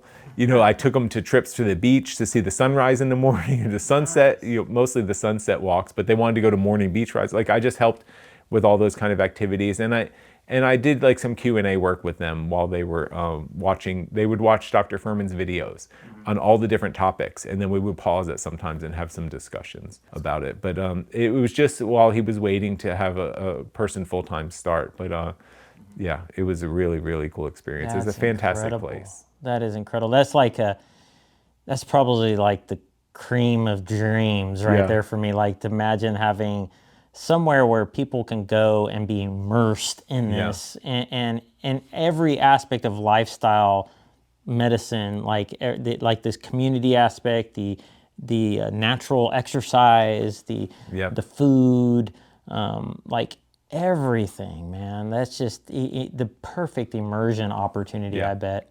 I got to, I was excited that he was going to be at the Art of Living retreat in Boone, North Carolina, which I would hope you could come out to check out sometime, because it's such a beautiful facility there. I was like, hey, I want to come video you. I just wanted to do like a little interview, like a little 20-minute thing or something. I literally videoed him talking for 14 hours.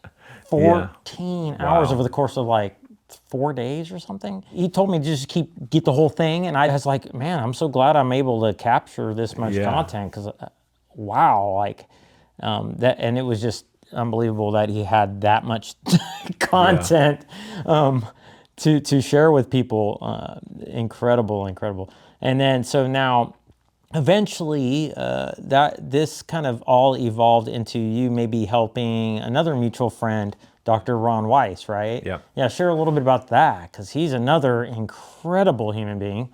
Yeah. So if I can give you a little more backstory on the career part, right? I went to school for computer science. I accidentally, because a friend told me that they were hiring and I should apply for a job, got my first job was working at NIH on the Human Genome Project. And it was absolutely fascinating. The only reason I got the job was because I knew how to do internet programming when very few people did. You know, this is the mid-90s. And when I started working there, I was so impressed that these scientists were basically dedicating their careers and their lives to figuring out how to make future generations better, right? They were going to figure out the genetic code. This was going to help us to get rid of all kinds of diseases. This was going to help people to live better, live longer, live more rich, full lives. And they were just driven by passion. And I was like, this is so cool. So while I was there, I learned as much as I could about genetics and genomics and microbiology and the scientists that we worked with during the day as colleagues. And you know, I was in charge of the informatics part. It's called bioinformatics, the kind of work we were doing at the time. And they were, you know, they were in charge of the science part, and we were working together. They would teach classes at like Catholic University and American University and Johns Hopkins University. And the small team of people who were doing this web development would follow them to their classes at night, and we would just learn as much as we could. My wife, Kathy, wanted to move back to New Jersey before we had kids. So we were living in Bethesda, Maryland, working at NIH. And Now this is going kind of back how far again? this is back in the 90s. Okay, I went way back. So now in... This is like you're still overweight. Yes, yeah. Oh no, I wasn't even at my worst yet. Yeah. So then in early 2000s, we moved back to New Jersey, and I started working at Novartis Pharmaceuticals in research and development. And truthfully, the only reason I got the job there is because I knew how to deal with genetics and genomics data. And now pharmaceutical companies, after the sequencing of the human genome, pharmaceutical companies are saying, we need to learn how to use this information to develop better drugs for people and better therapies for people to treat disease.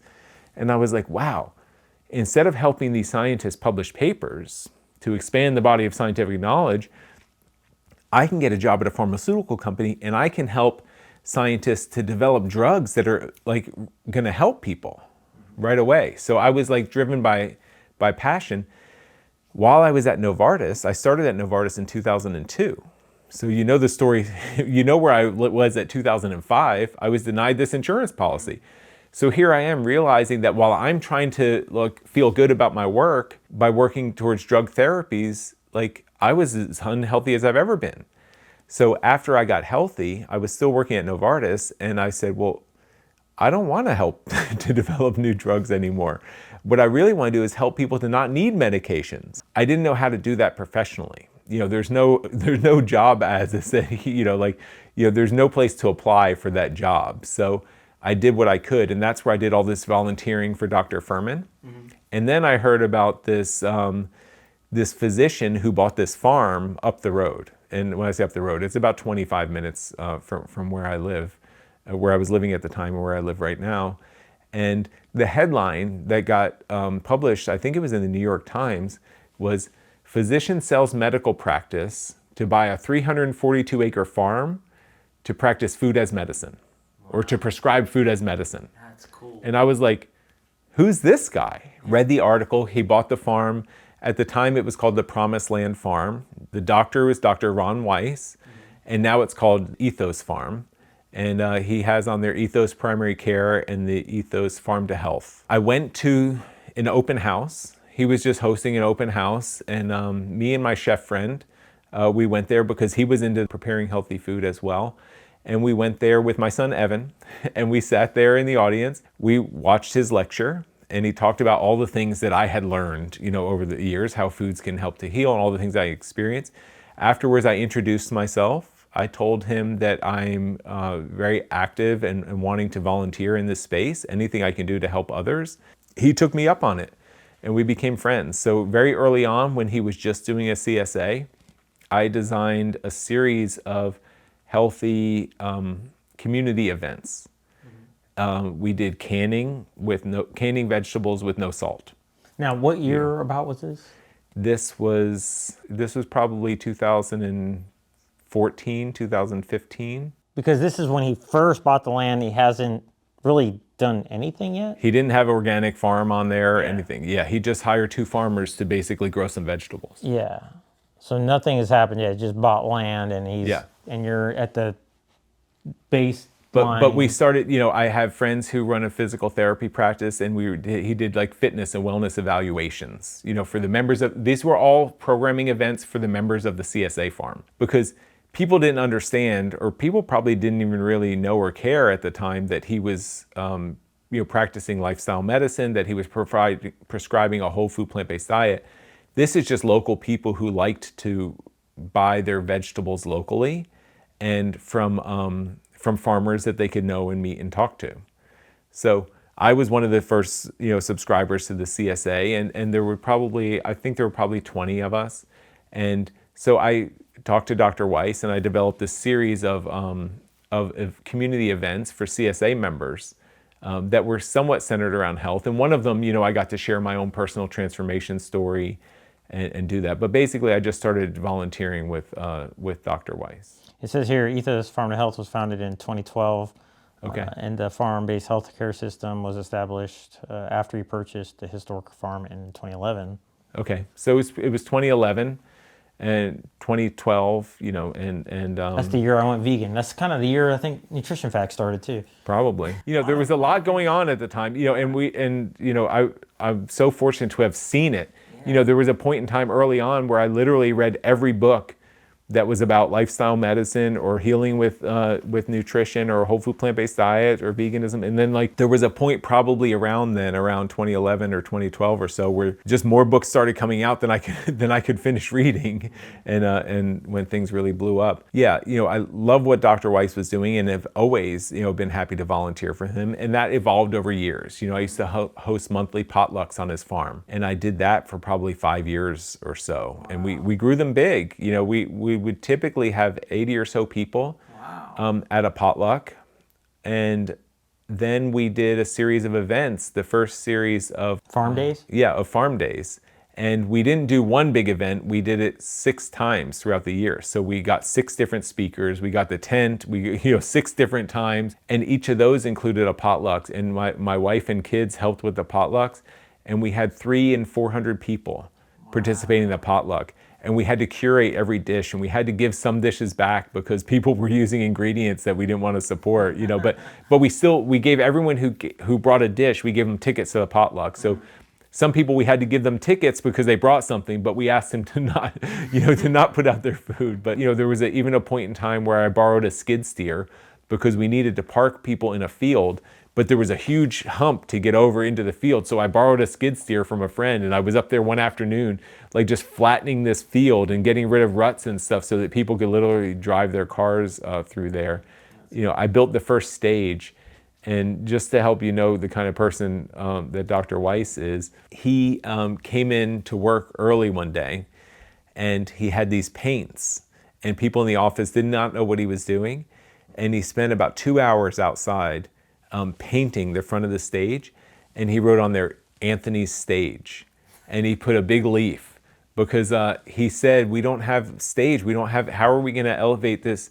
And I said, I can build you a stage. He goes, what do you mean you could build me a stage? He said, how much is it gonna cost? And I said, well, how big do you want it? And I told him it was gonna be about $300. And the receipt I gave him from Home Depot was about $295. Oh, wow. Like I was close. I knew the cost of lumber from building skate ramps my entire life.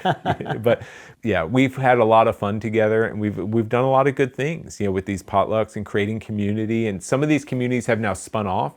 There was a Northern Jersey group that started getting together. There's a South Jersey group that started getting together.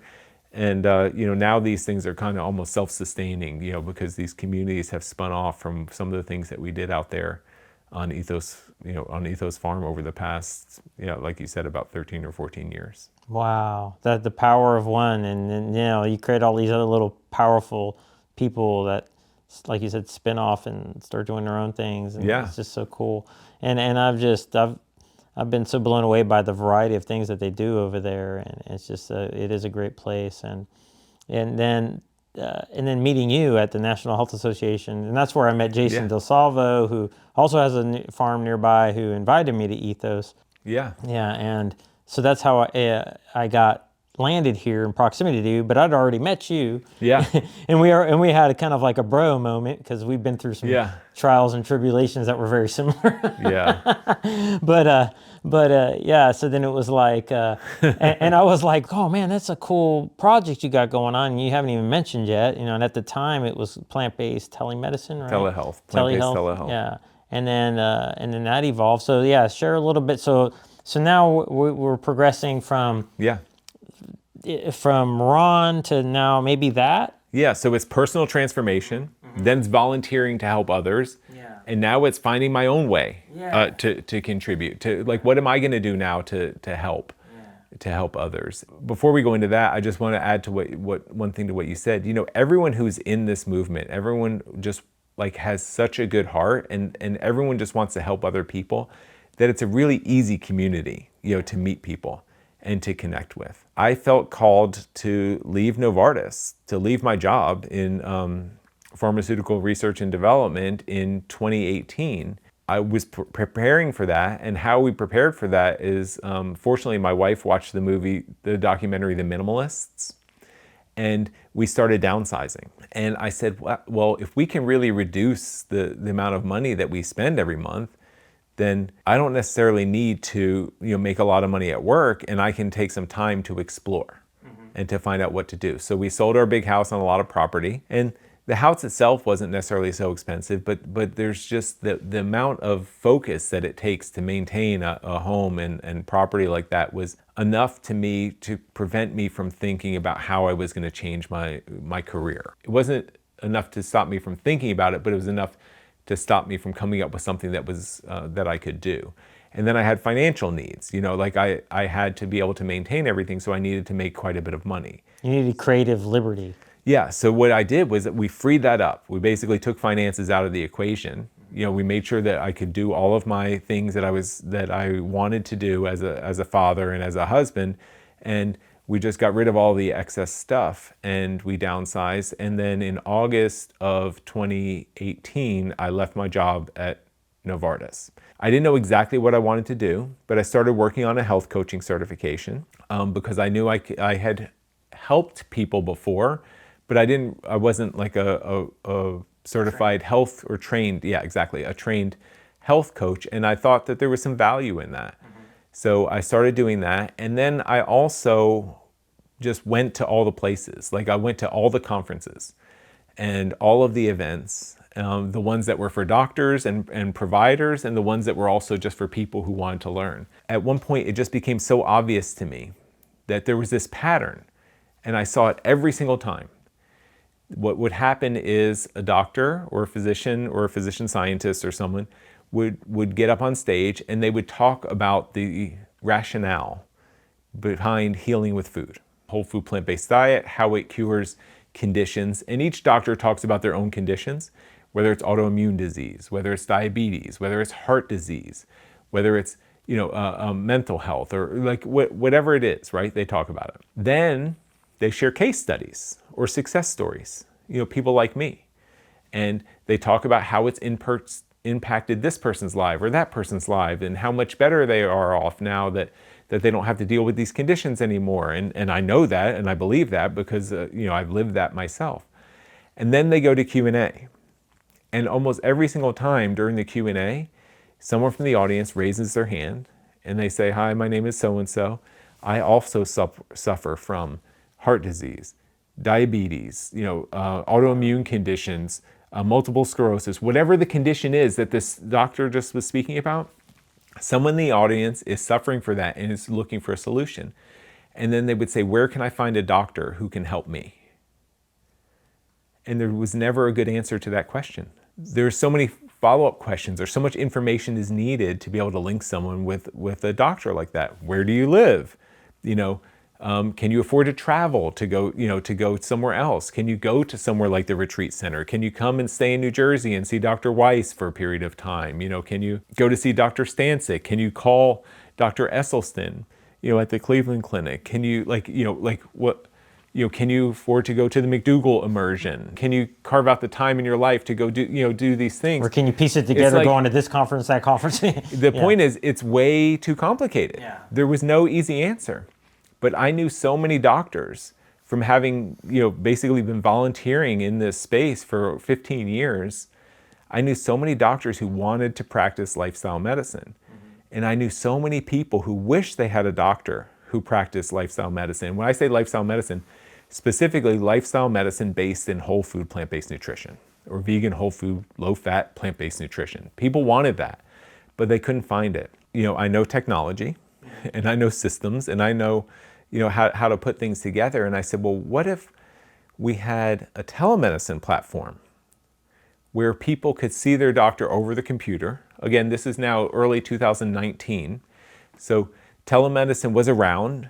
It was a thing. There were national practices like Teladoc and I forget what some of the other ones are now, but there are these national telemedicine practices. And I said, well, why don't we start one specifically for lifestyle medicine?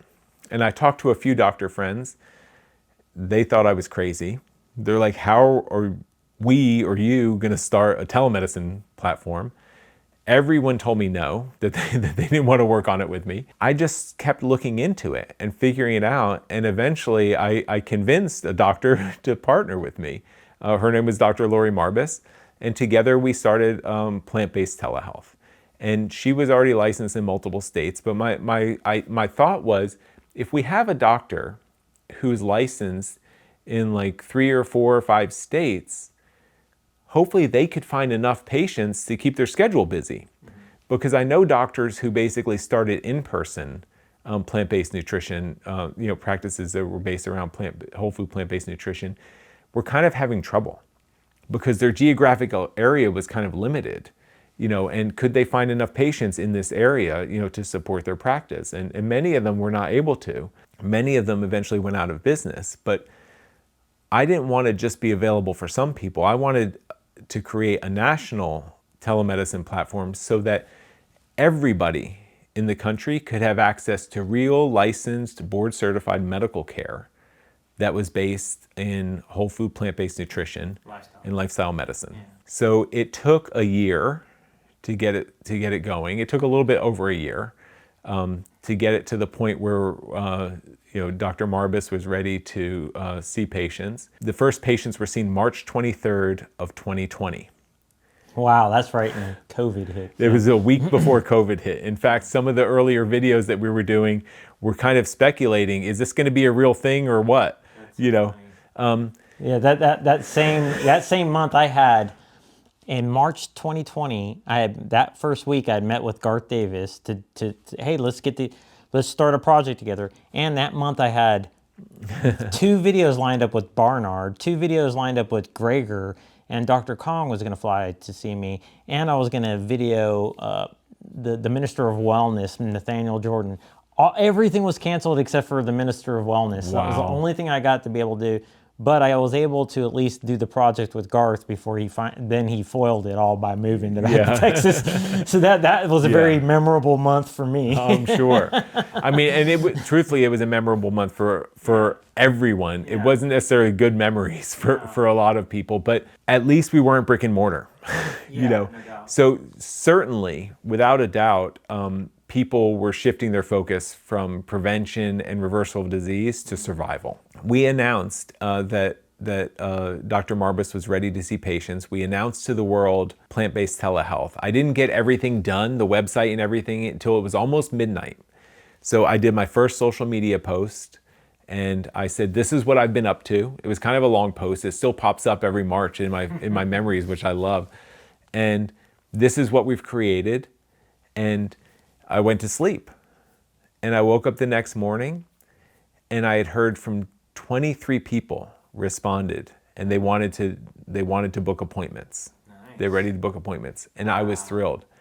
And we heard from 24 doctors who wanted to practice on the platform. Nice, perfect. And timing. I was like, timing. that was one of those moments that I said, this is we're onto something. Yeah. Like, this is something that's needed. Now certainly we couldn't have 24 doctors and 23 patients, so we needed to figure out, and we still need to figure out, how to help patients know that we're here and understand what these doctors can do from them. But But that's how it started. And it went through a couple of iterations over time. Dr. Marbus left in 2022. We were acquired by a company called Love Life, and the name changed from Plant-Based Telehealth to Love Life Telehealth. We were part of Love Life for 3 years. Love Life has decided to focus more specifically on their in-person locations. And we just spun out of Love Life, and now we're simply called Lifestyle Telemedicine. It's lifestyletelemedicine.com. But the mission is the same. We want to provide access to people everywhere to what I consider is the highest form of medical care, which is lifestyle medicine. And it's based in whole food plant-based nutrition, but it's not for vegans only, and it's not only for people who want to become plant-based. It's for anyone who wants to better manage whatever medical conditions they have, people who want to really understand their state of health. We've got some incredible health assessments so that you can really understand, what is my risk for heart disease? What is my risk for diabetes? What does that really look like at an objective level? And then once you understand your risk, what can I do to prevent it? Because detecting early, that's universally understood in the medical community. The earlier you detect anything, the easier it is to do something about it. You want to catch things early before you need to go onto things like medication or medical procedures, right? So we want to help people to understand their real state of health and then focus on prevention. But when people are already sick or already not feeling well, these doctors can do incredible things with their patients with its diet, its exercise, its stress management, it's avoiding toxic substances like tobacco and alcohol for people who need to do that. It's social connections, sleep, and thank you. and Ron throws in a seventh one. Adequate sleep. What's his seventh one? Connecting to nature. Yeah. But I have one too. What's the eighth one? We're gonna need more pillars. Mine is the center, of it all. So those are all the spokes. Mine is love. Yeah. So important. Yeah. And we thought and we hoped in the beginning that we were going to get people who were eating junk food and eating nothing but fast food and French fries and pizza, and we were going to help them to eat more vegetables and to eat more fruit and to eat more beans. And they were basically, their diabetes was going to melt away and their heart disease was going to melt away. But truly, we still have not figured out how to attract those people to book appointments, unfortunately. Well, yeah. But you just now are getting on your own again, right? Yeah. But why I say that is because the people who found us are the people who have already switched to a whole food plant-based diet. They already understand the value of lifestyle changes, and they've started to make some changes themselves, but it's not quite working for them. And they come to the doctors, and the doctors develop a more prescriptive plan for those patients, and those patients, they thrive. And the doctors are able to find the nuances and the subtleties that will help people to go from putting in 100% of the effort, but only getting, maybe 20 or 30% of the results, to now you're putting in the same 100% of effort, but now you're getting 100% of the results that they're having. And the feedback that we get from patients is just incredible. And everyone appreciates having a doctor who understands what their goals are, what they're trying to do. We're all used to going to a doctor and telling a doctor how we're trying to live healthy and that we're trying to avoid medications and that we're trying to reverse these things. And the doctors don't even understand. They're like, wait, what do you mean? If you have diabetes, you're going to be on medication forever? Or what do you mean? Symptom management, right? Yeah. So these doctors take a root cause, they look at the root cause of where these conditions are coming from, and then they help you to design a treatment plan that's a lifestyle first approach. Let's do everything we can before we need to go to the backup, which is medicine. But they are board certified, licensed physicians. We're plugged in nationally with both Quest and LabCorp, so they can order labs for anyone in the country, and you can just go to the local Quest or LabCorp near you. If you do require medications, we're plugged into the eScript system. So hopefully it's reducing dosage over time, things like that. But there are plenty of people who come to us that their risk is lower by going on some medications. Again, hopefully for a shorter period of time, but the doctors can prescribe medications. Usually the patient just says which pharmacy they use, And by the time the patient, closes telemedicine visit, drives to the pharmacy, it's in a bag waiting for them. So it really works as well as possible. We tried to make it as close as possible to an in-person patient experience, doing so nationally. You're making me think of something that happened to me recently. I drove an hour and a half to see my plant-based doctor in person. I get there and it's like, oh, it's lunchtime now. The person who does the lab, who does the blood work there. Yeah. So they went to lunch and I'm like, well, I don't want to wait for an hour just for them to come back. So they were like, we'll just go to this LabCorp, right? And I'm like, okay. So I'm an hour and a half from home. I go to this LabCorp and there was like a line of people, and it wasn't scheduled, so it was like it was just confusing, and I ended up having to go back to the doctor, and then I ended up not even getting it, and I had to go home, and it's like I ended up going to the local one to me, where there wasn't a wait. All the while I could have just done your thing and not had to waste an entire day. Well, it's true. The New York Times and others, so when we started just before COVID, we thought we had two obstacles that we help people understand. First obstacle was we need to help people understand that lifestyle medicine is a real evidence-based medical practice. That one we still have work to do. And when I say we, the entire lifestyle medicine community still has work to do to help people understand that. Yeah, the evidence thing, before you go to number two, that was really what I want to interject before I share that story was, this is evident. Lifestyle medicine is evidence-based, but we'll come back to that. Yeah, the doctors are heavily trained, and they're incredibly responsible. They're not taking chances. They're not experimenting with patients. They're doing things that are backed by studies and research and protocols and things that work. The second obstacle was helping people to understand that telemedicine is a real legitimate way to deliver medical care. And they don't do things like diagnose infections because they can't touch you, feel you, they can't take a swab or things like that. If you have a persistent cough, we're not the one for you. You need to go somewhere locally where a doctor's going to put a stethoscope on your chest and is going to see, what's going on if you've got pneumonia or whatever. But all of the chronic conditions can be treated very responsibly by telemedicine. And COVID really helped with that. COVID basically erased that as an obstacle because everyone did telemedicine for a period of time, and many have continued even afterwards. And to your scheduling nightmare, you're right. I mean, we still can't control what happens at Quest or LabCorp. So we still have to deal with those same challenges. You have to go there. And as you mentioned, you just schedule your appointment with them ahead of time. And that kind of shortens the wait. Yeah, I wouldn't have had to drive. You wouldn't have had to drive an hour and a half. You wouldn't be far away. And then the other thing is the telemedicine visits, they have to start and end on time. We can't have a waiting room full of people who are backed up. When it's a telemedicine appointment, and the doctors have had to get good at that, and many of them build buffers into their schedule so that they make sure that they can wrap up their appointments on time and be on time to start the next appointment. And I don't know how many times I went to the local doctor and I'm sitting in the waiting room on for time, longer, 15 minutes early. Yeah, and longer than I spend with the doctor. So we're the opposite. You can join your telemedicine appointment. Your doctor is going to join right on time, and your appointment's going to finish right on time. The shortest appointments we have are 30 minutes.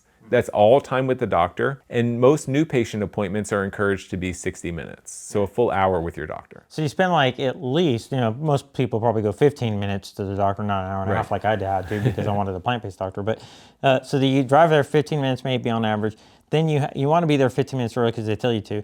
Then they never start on time, so it's about 15 minutes after. Then they move you to another room where you wait even more. Yeah. So it's just like... And then someone comes in and checks your vitals, and then you wait more. And that's because that's not that doctor's fault. That's because that's the way the conventional medical system is set up. They have to see so many patients in a short period of time that they need all of these things waiting for them, so that doctor can just jump literally from room to room to room. And when they get to the last room, they just go back to the first room. And then there's different people in each room. They just keep cycling through. And that's not how you deliver lifestyle medicine. Yeah, and then when they finally see you, they're like 5 minutes or something, Yeah. But with you guys, you don't spend a lot of time trying to get to the doctor. Right. It's on time, and then they spend 30 minutes with you. 30 minutes, and like I said, most new patient appointments are 60 minutes. We have an extensive intake form that's filled out at your leisure on your computer. You don't have to fill it out in the waiting room, like on paper and pencil. You fill it out ahead of time. You can take your time. You can come back to it when, if you want to. I mean, it does ask questions about your medical history. Not very many, but enough. It asks questions about your current medical condition and your reason for creating the appointment. Then it asks about your goals. Like the doctor wants to know, what are your health and wellness goals before they meet with you? Then it asks about your lifestyle. And it asks, what are you willing to change about your lifestyle? It asks about sleep. It asks about your nutrition. We have a 3-day food diary that everyone is asked to fill out, ahead of time in case you have questions about how your diet may be impacting your medical conditions and things like that. So the doctor collects all that information before, and then they read that. The doctors read all of that before they ever meet with the patient. So by the time they're meeting with the patient, they already know the medical history. They already know the current condition. They already know the patient's goals.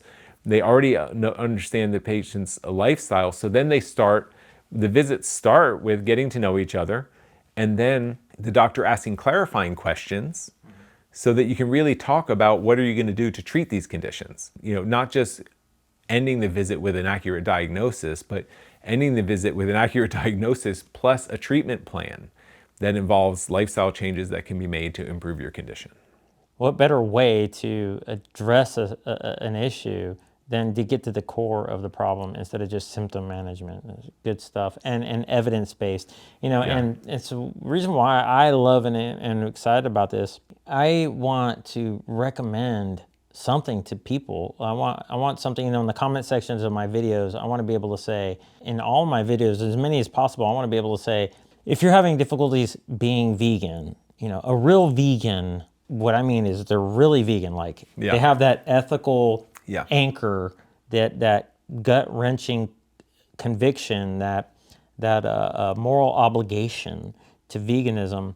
They will find a way to make it work. They have that ethical anchor. It helps you endure the learning curve, because there is absolutely going to be a learning curve. Because if you haven't been vegan before going vegan, you got a learning curve. Yeah. And then you got to endure the social pressures. Right. And it might not just be what you're eating or how much you're eating and when you're eating. Like you mentioned, the other pillars of lifestyle medicine. To do this right, you need that comprehensive approach and that conviction. Otherwise, you're just going to start doing what everybody else is doing. And I love what Furman says. He says, almost got to be a leader to do this, because otherwise you just start following it. Because some people don't want to learn; they just want to keep doing the same thing they were doing yesterday, even if it's killing them. Right? And they want to have a different outcome, but it doesn't work. And they want immediate results, even if it's detrimental to their long-term health. What the doctors find is that everyone knows what to give up to go vegan, right? Yeah. But people don't necessarily understand what to add in to stay healthy. I would guess that the doctors spend probably more time telling people what to include in their diet versus telling people what to exclude from their diet. I think that's an important point, because this really is for everyone. The doctors are going to tell you, if you're eating things that are clearly contributing towards your disease, they're going to tell you about it. But what they're really going to focus on is the things that you need to be adding to your diet in order to allow your body to get healthy and to heal. Some people just aren't eating quite enough greens. Some people, it's as simple as having, their tablespoon of flaxseed and chia seed, with their breakfast, or eating more walnuts, or having beans, or adding like citrus to their iron-rich foods, so that you can actually add absorb citrus to your iron-rich foods. Add some fats to your salads in the form of nuts and seeds, or a nut-based salad dressing, so that you can absorb the maximum number of nutrients from your greens.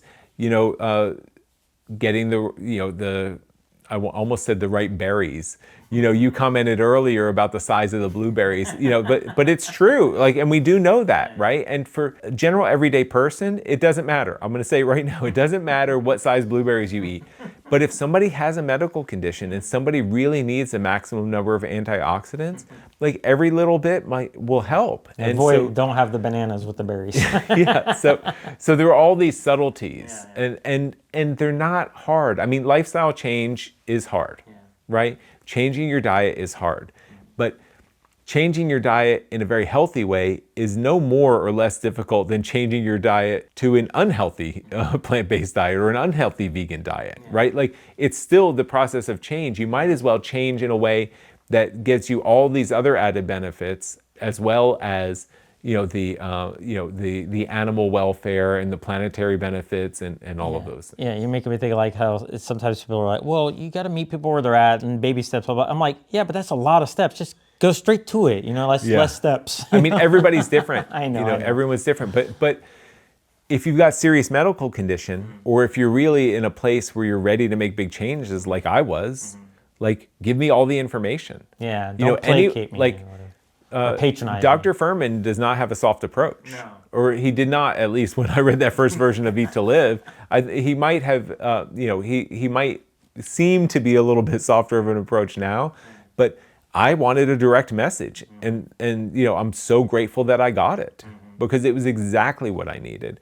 But the doctors, having seen thousands of patients now over the past 5 years, who've come through, and we have 6 doctors right now. We've had as many as 11, and they meet twice a month, and they compare notes, and they celebrate successes together. They're like, oh, I had this patient with this really complicated condition. They've been trying this and that and that, It's like a team. and I finally found out that it was this, and I did some research, and they did this, and now they're feeling better. And now not just one doctor knows that. Now this whole team of doctors know that. So when the next person comes through, or it's the other way, I have this really challenging case, the person has tried this and done that, and I've been working on this, and this hasn't changed. Does anyone have advice? Oh, I've read somewhere, or I saw a patient once that, they share this with each other. So the knowledge level is increasing so fast, because it's not just one doctor's patient experience. Now they're sharing all of these patient experiences across all these doctors by meeting and getting together and supporting each other.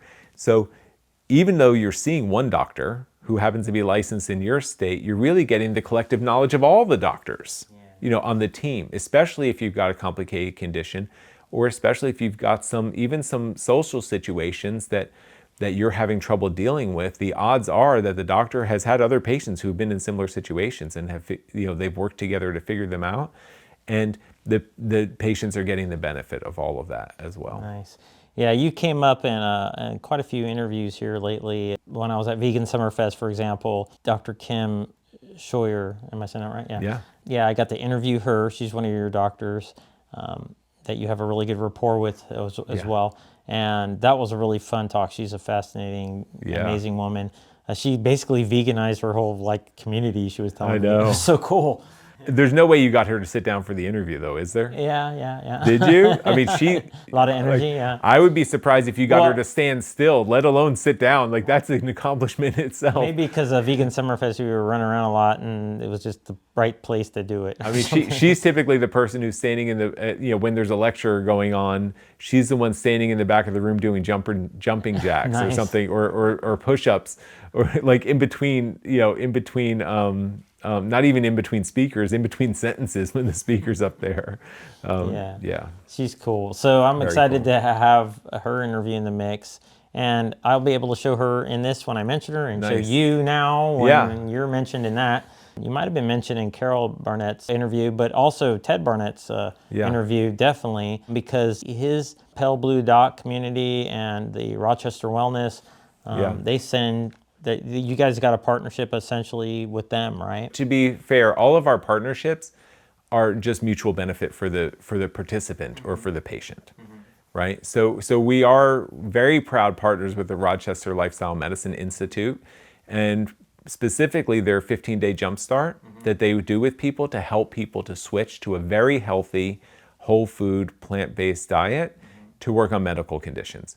But when someone who's there, who's on medication, especially for something like hypertension or for diabetes, they need medical support, because if they're going through the jumpstart and they're making these quick changes, their condition is going to improve rapidly. And if they become over-medicated, you could faint or pass out if your blood pressure goes too low or your blood sugar goes too low.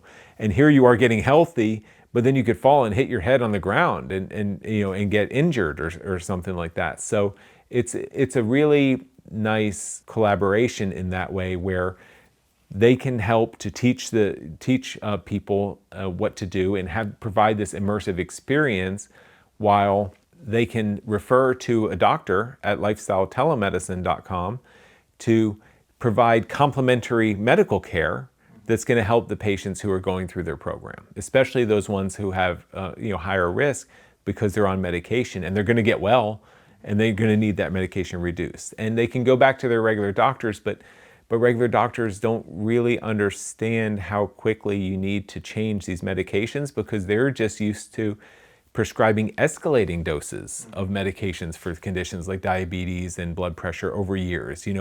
As the body settles in, now you need more medicine. So it's just so complementary, and I'm just so happy and proud that both of those organizations exist. And there are some other organizations that we're partnering with and that we will continue, partnering with others, because it's like this synergistic care. It's quite frankly exactly what I wish I had, back when I was starting, because I would have had so much more confidence and I wouldn't have had to do so much darn work myself to try to figure all of these things out.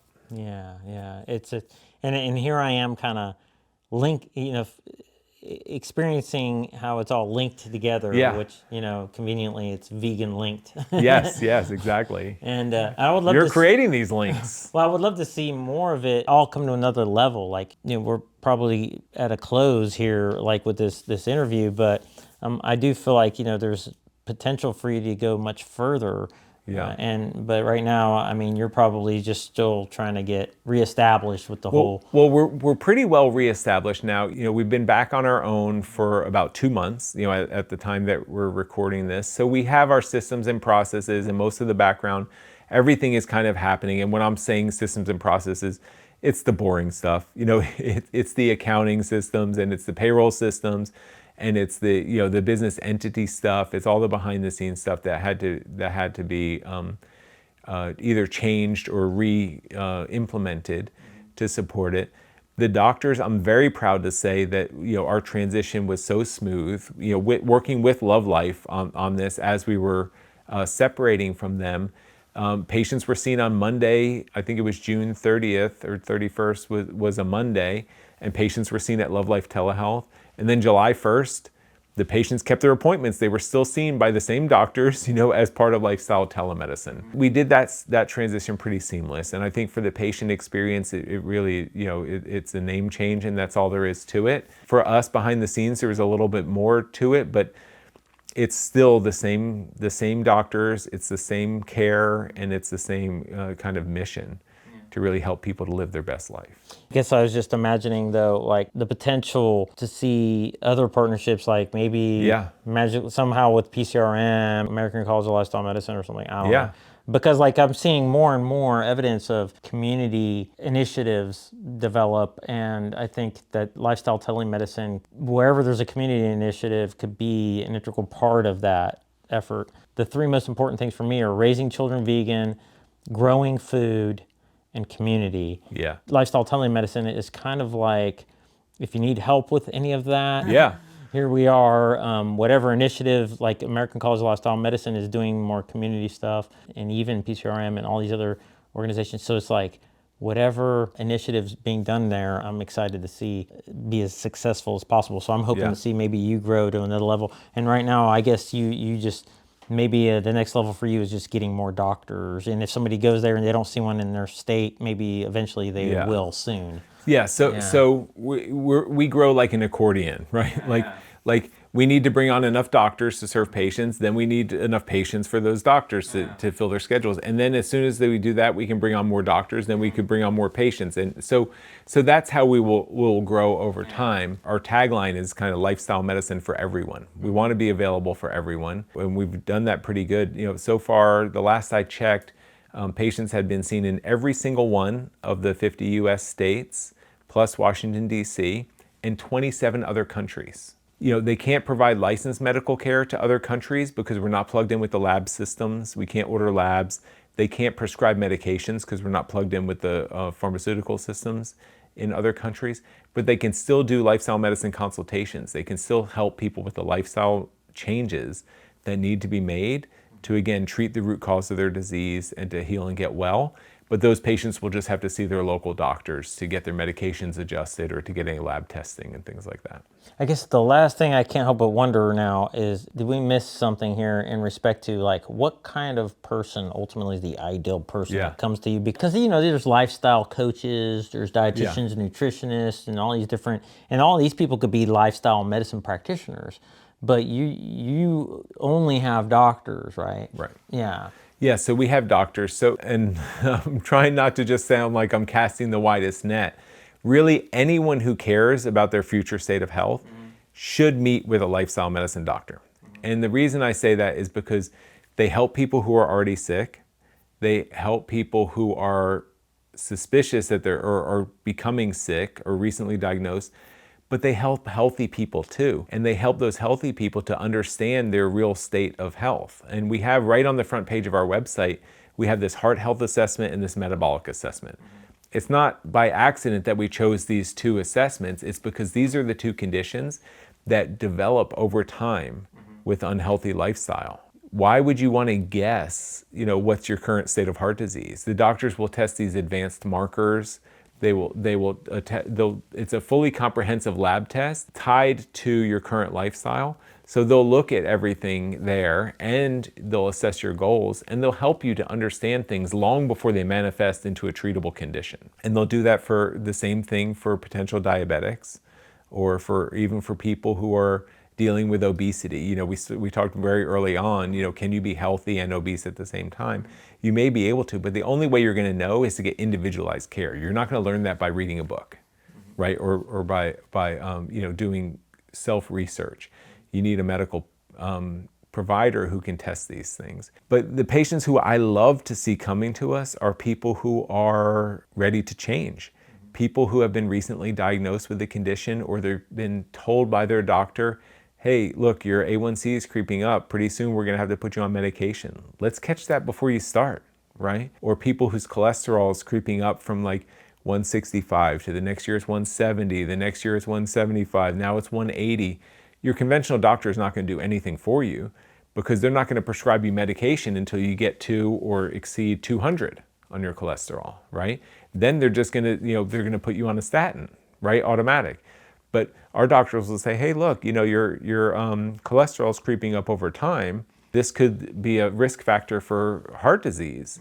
If we can turn this around and get your cholesterol going back towards 150, we can almost ensure that you'll never have a cardiovascular event. People should be hearing that, but that's not what they're getting from other doctors. Yeah. At this point, it's like, do you want the same old biomarker test that traditional doctors have been giving for God knows only how long, like LDL and HDL and triglycerides? I mean, that's been like the standard for so long, but you guys dig a little deeper, not too deep, but you get into the ApoB, the particle size, the lipoprotein little a, I guess.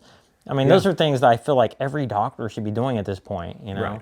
Well, and there's, the medical system is not set up for prevention, right? Yeah. So they measure those things because those things do give good information, but they're not, as you just described, they're not the complete story.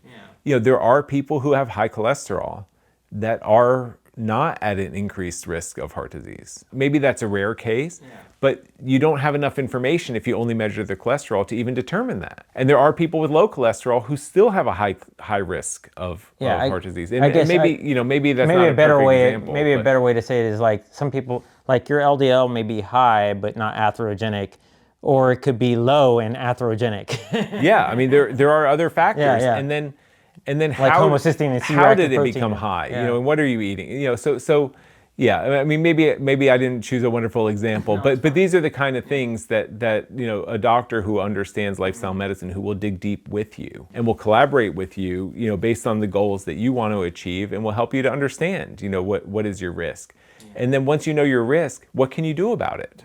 And what can we do to turn this around as early as possible and prevent things from happening? And what I think is awesome about this is when I've been trying to figure out how to structure VeganLinked.com, it's like, okay, you got lifestyle medicine practitioners that are like nutritionists, dietitian, life coaches.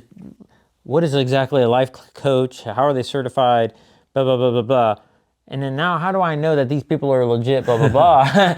And it's like, oh, I don't have to worry about that at all. Like when I go to you guys, I know that this is a board certified physician, board certified lifestyle medicine practitioner who's licensed to practice medical care in the state that you're in, and fully insured. Yes, yeah, exactly. it's not like some, oh, I'm just a coach. I got like the T. Colin Campbell certification, and that's about the end of it, maybe, or Food for Life, which those are probably cool, but they're not providing individualized medical care. They are likely helping a lot of people, which is honestly wonderful. They don't have the training of a physician. We don't even have mid-level medical providers. We only have fully board certified and licensed doctors. Whether it's an MD or a DO. These are doctors who have done all the training, and they understand everything that there is to know about conventional medicine. Most of them have been in conventional medicine practices for years, and then have switched. They've gotten all the training necessary to become board certified in lifestyle medicine, and now they've been practicing lifestyle medicine for years as well. But they don't give up their core medical training and knowledge. They enhance that with lifestyle medicine. Yeah, beautiful stuff. And that's why I want everybody to really think, if I'm going to the doctor and he's not lifestyle medicine, is he really evidence-based? And it kind of goes back to that, like being evidence-based distinguishes them from an everyday doctor in a very significant way, because it's evidence-based toward lifestyle medicine being an effective treatment modality versus symptom management with pills. Yeah, but I would say even that symptom management with pills is evidence-based. Like doctors, but not lifestyle related. It's not lifestyle. Yeah, exactly. So I would say all medical doctors practice evidence-based medicine, whether it's conventional medicine, which, as you're saying, is managing and treating, managing symptoms and treating disease by managing symptoms, versus lifestyle medicine, which is taking a more root cause approach. If you're a formally trained coach and you're national board certified health and wellness coach, one of the most important things you learn and that you study and that you're tested on is the scope of your practice. Like, we know when we're edging towards providing medical advice, and we know to stay far away from that line. We also know when we're edging towards therapy, right? Somebody who requires mental health therapy. And we stay far away from that line. And we know when to recommend you get medical care, or when you go to see a psychiatrist or another mental health professional.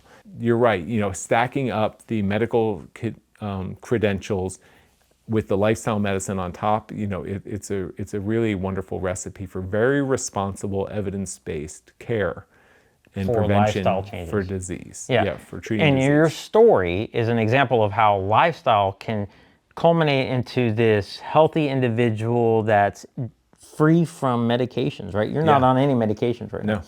But your life could have went down. I haven't been for almost 20 years. I'm coming up on my anniversary. October 05, I was denied that life insurance policy. And I've almost beat the insurance company's bet. Right? Like, I've only got another couple of months to go until October 2025, and then I'll have made it, right? I'll have exceeded the life expectancy that they projected for me. Yeah. Instead of medication, you took the lifestyle route. You are a prime example of how that's lifestyle medicine is different than traditional medicine. Yeah. And that's so. Yeah, I'm on fewer medications now than I was when I was in my 30s. Yeah. I mean, I'm on 0 medications now, but I was on a bunch of them back then. Right? Yeah. Like, that's weird you said fewer. Like, how did you do that? Well, I said fewer because most people are on more. Oh, okay. Most people are on more medications. I'm 53 now. I was 33 then. Right? Like, most people are on more medications when they're 53 than they were when they were 33. And you're on none. And I'm on 0 medications now at 53. And I was on 2 for blood pressure. I was on 1 for migraine headaches, and then I was eating over-the-counter medications all the time, for headaches and other things. Yeah, your life epitomizes and exemplifies precisely what lifestyle medicine can do. Right, That's cool. But that's just the numbers part and the medicine part. But like what you can't necessarily quantify is the quality of life that I've had over the past 20 years. And that's like that's immeasurable. That's why you And want to do this. That's what matters the most. Yeah, because you couldn't have done all these things, popping pills, staying, trying to manage your weight with medicine. Like, how do you do that? I imagine sometimes, Getting gastric bypass surgery or whatever. Like maybe instead of showing my kids that it's fun to go, to go running or go canoeing or go ride bikes or ride snowboards, maybe I would have been, teaching my kids that it's fun to do sedentary activities. Or who knows? Maybe I would be in a wheelchair. Maybe I wouldn't be alive, or maybe I would be in a wheelchair, not able to do very much at all. I don't know. Yeah. Thanks so much for sharing your story, man. You're welcome. And being an integral part of so many other stories that cross right over so beautifully. That from Furman to Ron to to Ted and everybody. It's just so cool, man. Yeah. And it just weaves right through it all. I love it so much. Well, I love what you do too, Jeff. Bringing these stories to life and sharing these with the world is like invaluable. We can each do our own things in our own little bubbles, but the fact that you're bridging all of these communities and that you're getting things out there in front of new people, it's making a tremendous difference. And I'm really glad that we finally did this, and that I can help in some way to with you spreading your message, because it means a lot. It means a lot to me, and it means a lot to everybody who gets to see it. Awesome. Thanks so much. And we'll do a follow-up too, whenever, you feel like it's a good time. Yeah. So let me know. Okay. Awesome. Awesome. Thanks, Jeff.